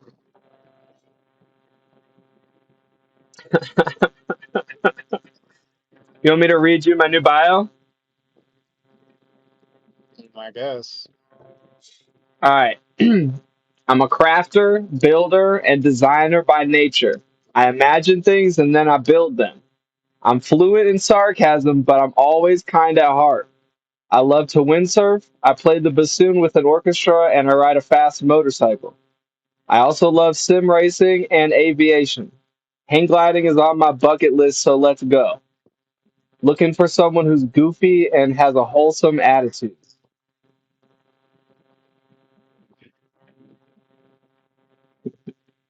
Not gonna get much matches with that. Let's just wait and let's see what he can come up with.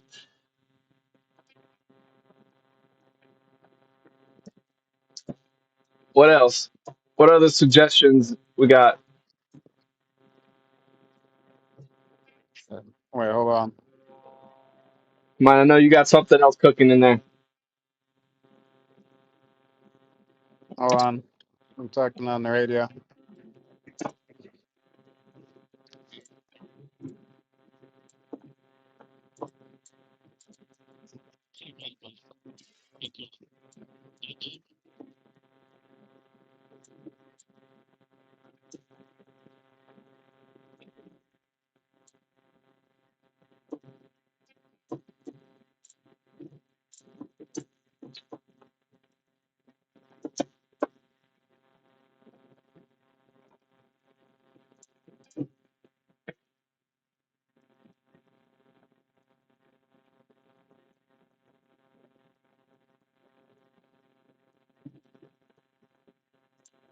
All right.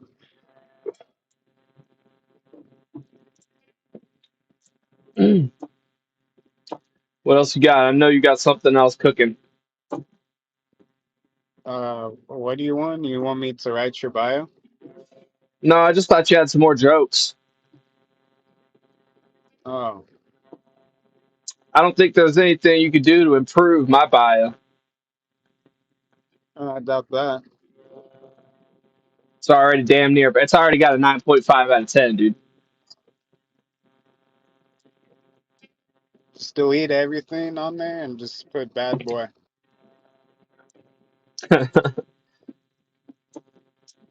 Haven't tried that one yet.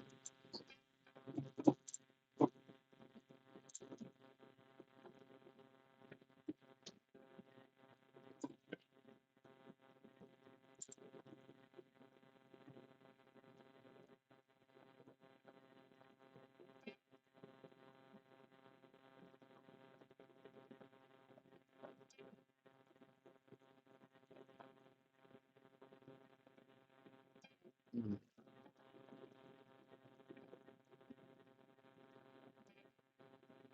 I told ChatGPT my Benjamin Button joke and I liked it. What was the joke? I just say that you look like a young Benjamin Button.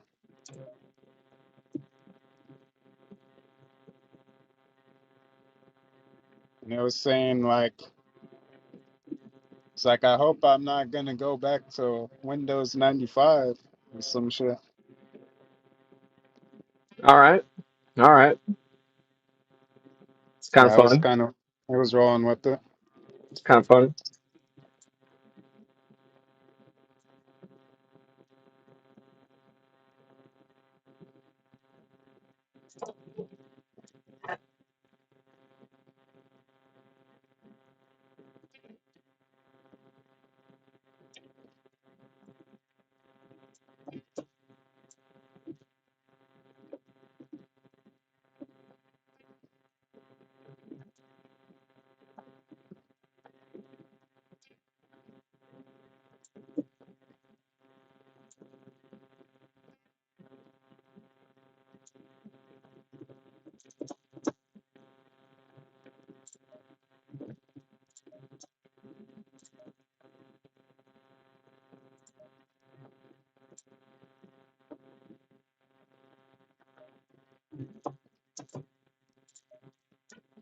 tight. Go, go, go.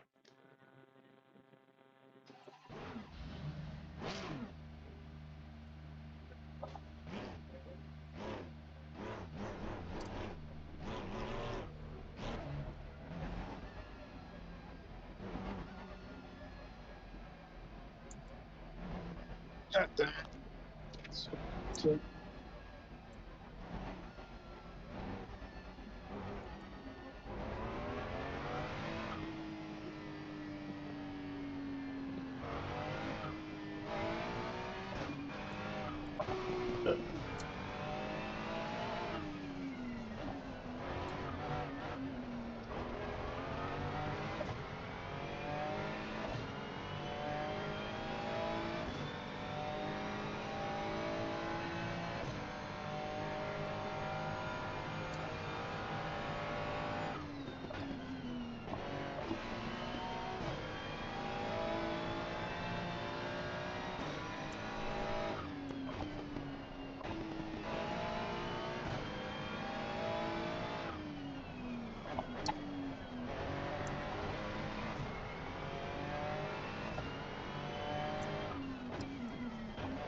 Racing with shoes might be the new move since I inverted my pedals.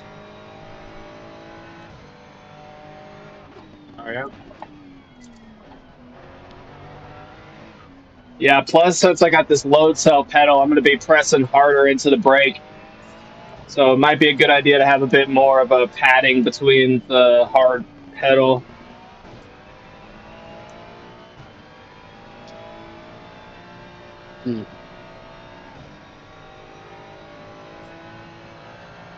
Still printing that one piece. Yeah, it's about halfway done.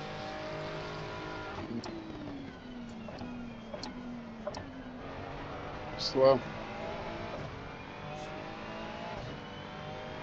Imagine if you just wanted something and bought it on Amazon. Would it be done in 7 hours, or would it show up in 7 hours? It's happened before.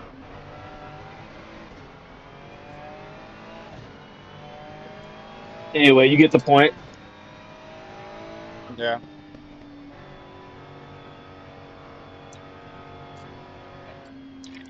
Maybe if you said any other shipping company, that'd be true. Yeah, you order from Temu. Is it going to be there in 7 hours? Never ordered from there, but Neither would I. probably take out to get from China. Well, they got warehouses here in the States. True.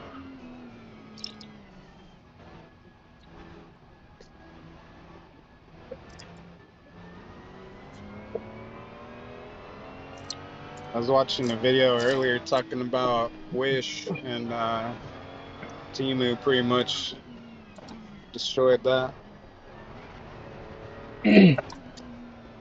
Really? They killed all their business? Yeah. He could have sold the company to Amazon for $10 billion, but he turned it down. And then, like, Temu came out. Yeah. He had to sell it for like 130 million. What the fuck?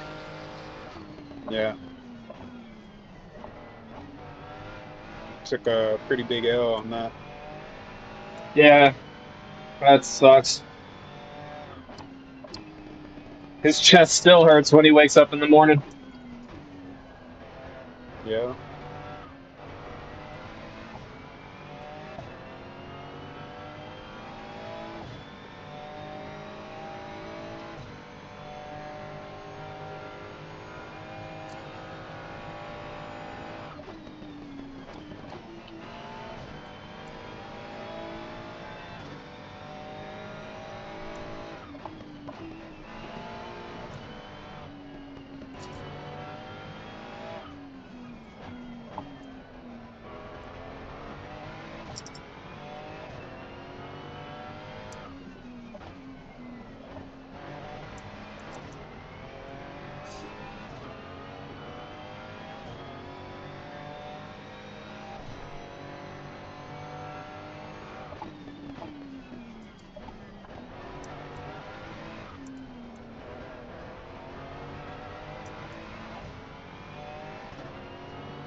You winning your race? Oh, I'm just hot lapping. Oh my god. It's in practice right now. I was just thinking about going to a different track and doing a race though. I've been solo here for the only racing I've been doing is when everybody else is on.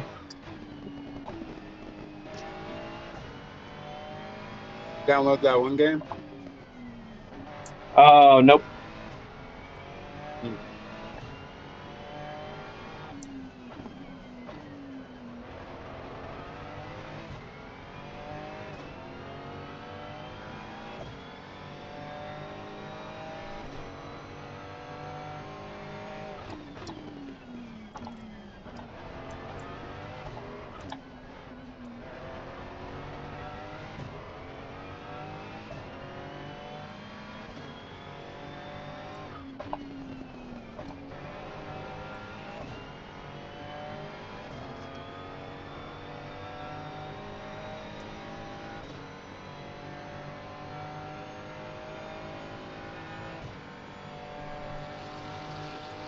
Well done, mate. That's the best.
Damn. Dirty that lap. Got lapped? No, I dirtied my lap.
I need to check out the new Assetto Corsa. It's been a while since I've hopped on. They probably did the multiplayer update by now. It didn't drop in multiplayer? No, but that's fine.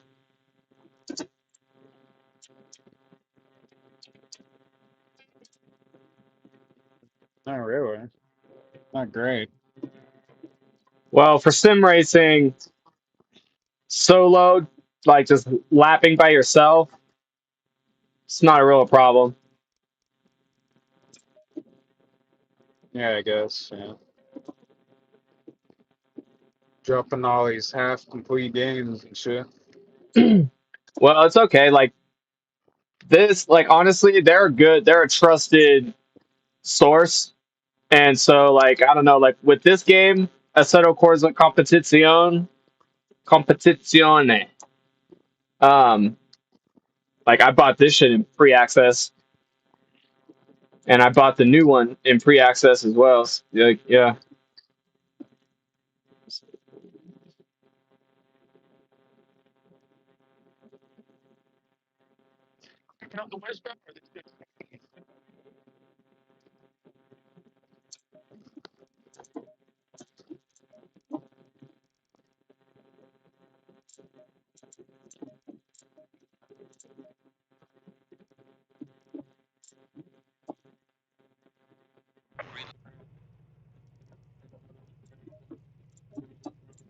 Um,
Well done, mate. Personal best.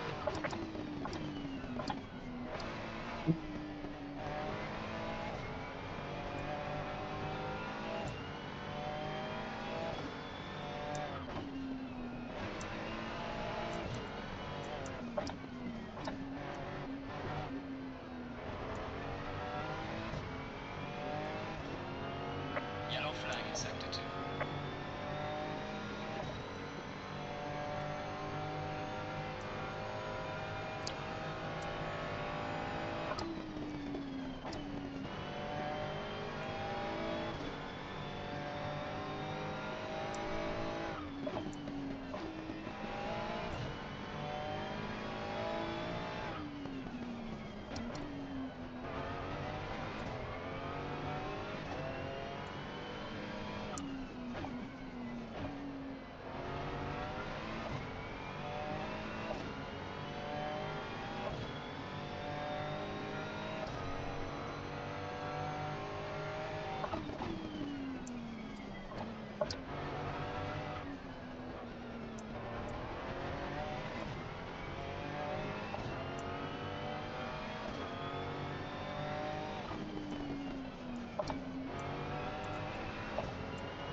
Well done, mate. This is me. Personal best.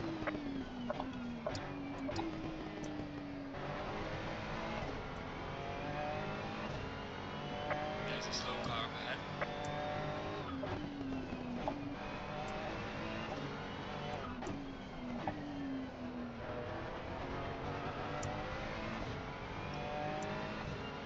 Oh my gosh, Gil, I'm going so much faster than I ever do. Yellow flag ahead. Be careful. Oh yeah.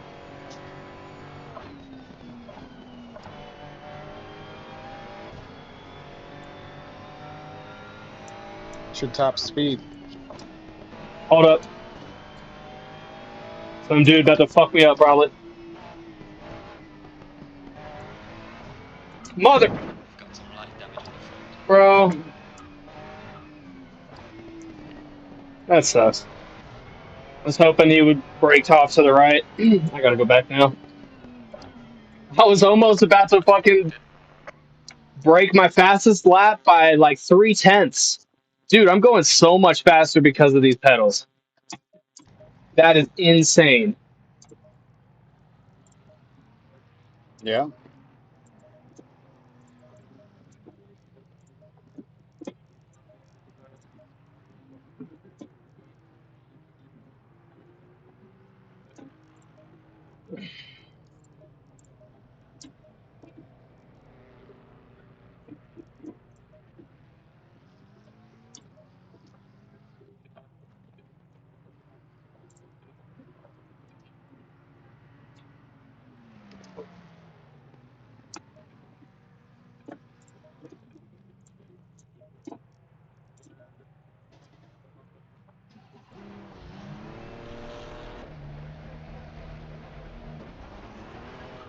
and I qualified second place.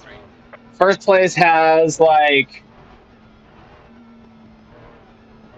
maybe 3.5 tenths of a second on me, so we'll see what happens in a race setting. Everything changes in the race.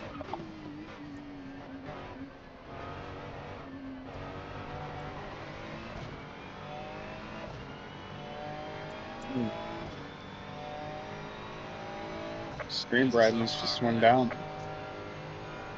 Say again?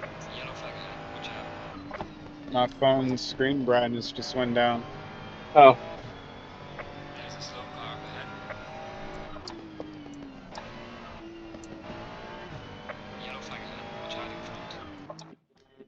I don't know why it's allowed to be lighter during the night. I'll be right back. I'm gonna go pee.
Going double file.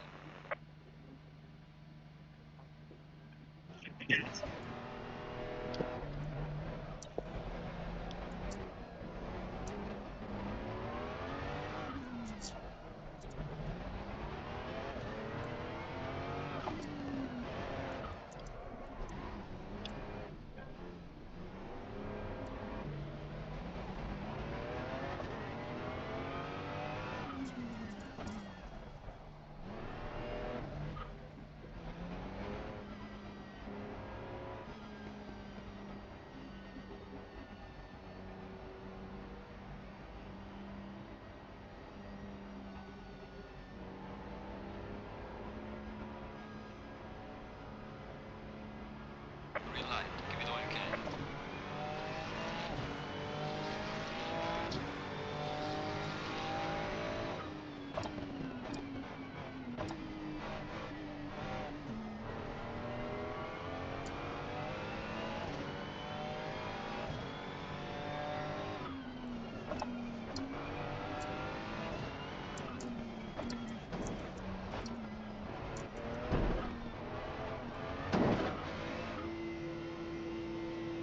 What the fuck?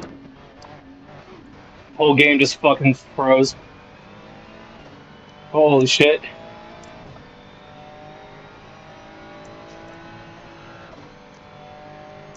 Oh yeah? Yeah, now I gotta make up some positions. Fucking game just fucking lagged after some unfortunate little tapping, but in Brawl, nobody really crashed out. I'm catching back up because I'm faster than all of them.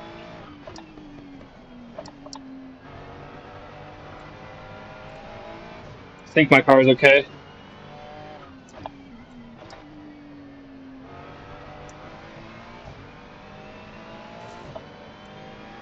It's a 20-minute race. Still got 18 and a half minutes. Oh, I might not. Damn it, I didn't check my fuel levels. I'm not going to be able to finish this race because I'm going to run out of fuel.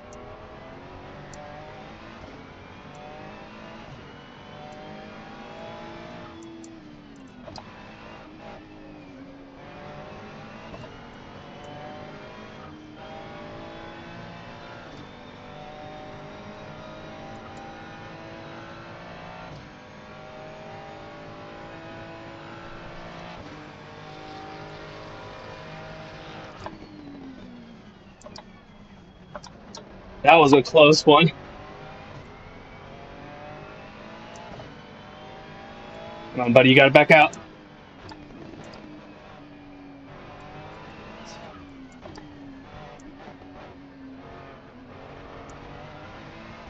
Okay, we're back in third place now.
Oh shit. You about to pick up. Fuck yeah. So I gotta That go. means we're about to smoke. All right. Yeah, maybe in like an hour. Damn. I don't know if I'll be on that long, but all right. Yeah. It's a big closure. That's what she said. Yeah.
Well done, mate. Fastest lap of the race so far.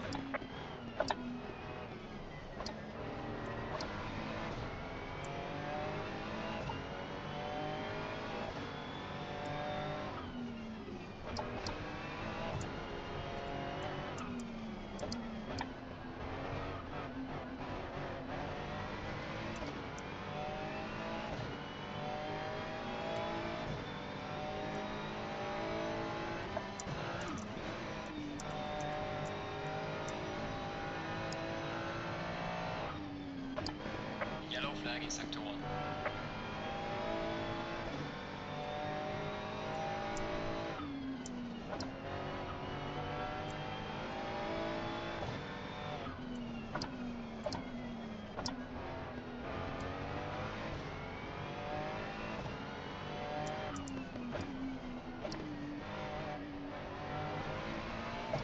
So that was unfortunate with that guy coming back over.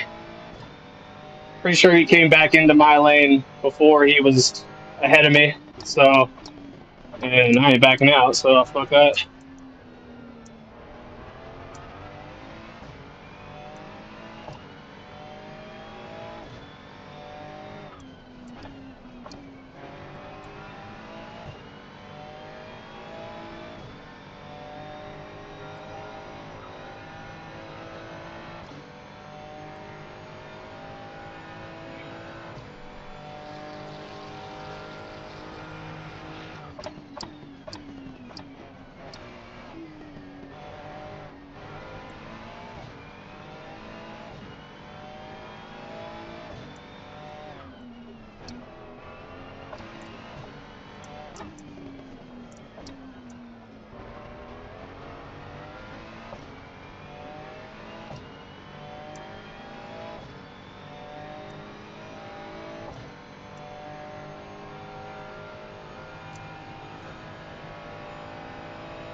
You're halfway through, not over yet.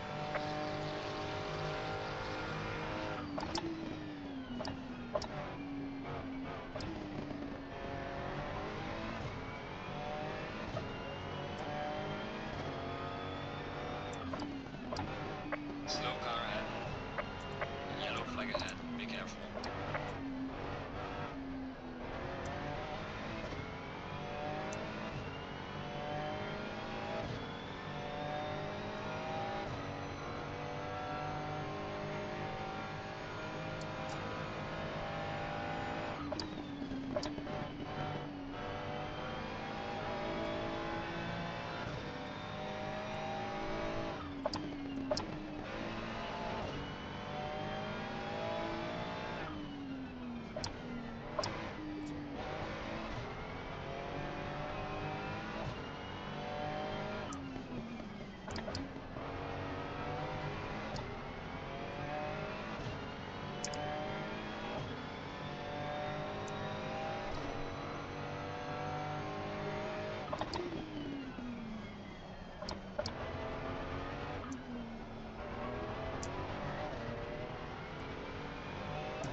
Yellow flag in sector 1.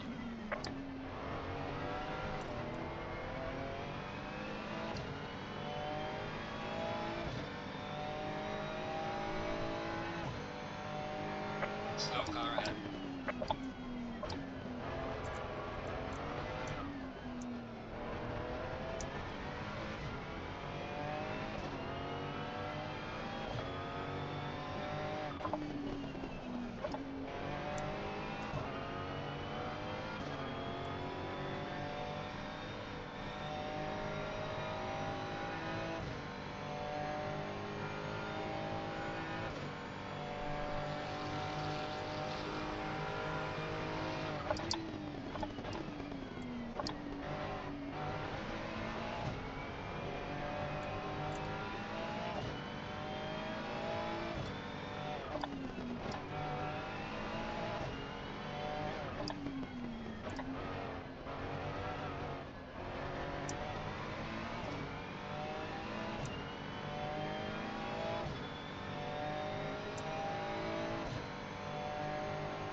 Neither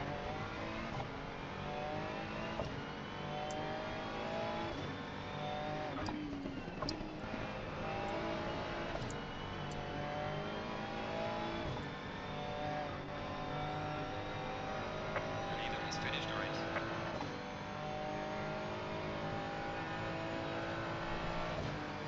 Excellent job, man. Need to. Well managed. Bring it back home safely.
Green light.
Why is it not the whole replay? Hold up, what? Where's the rest of the replay? What?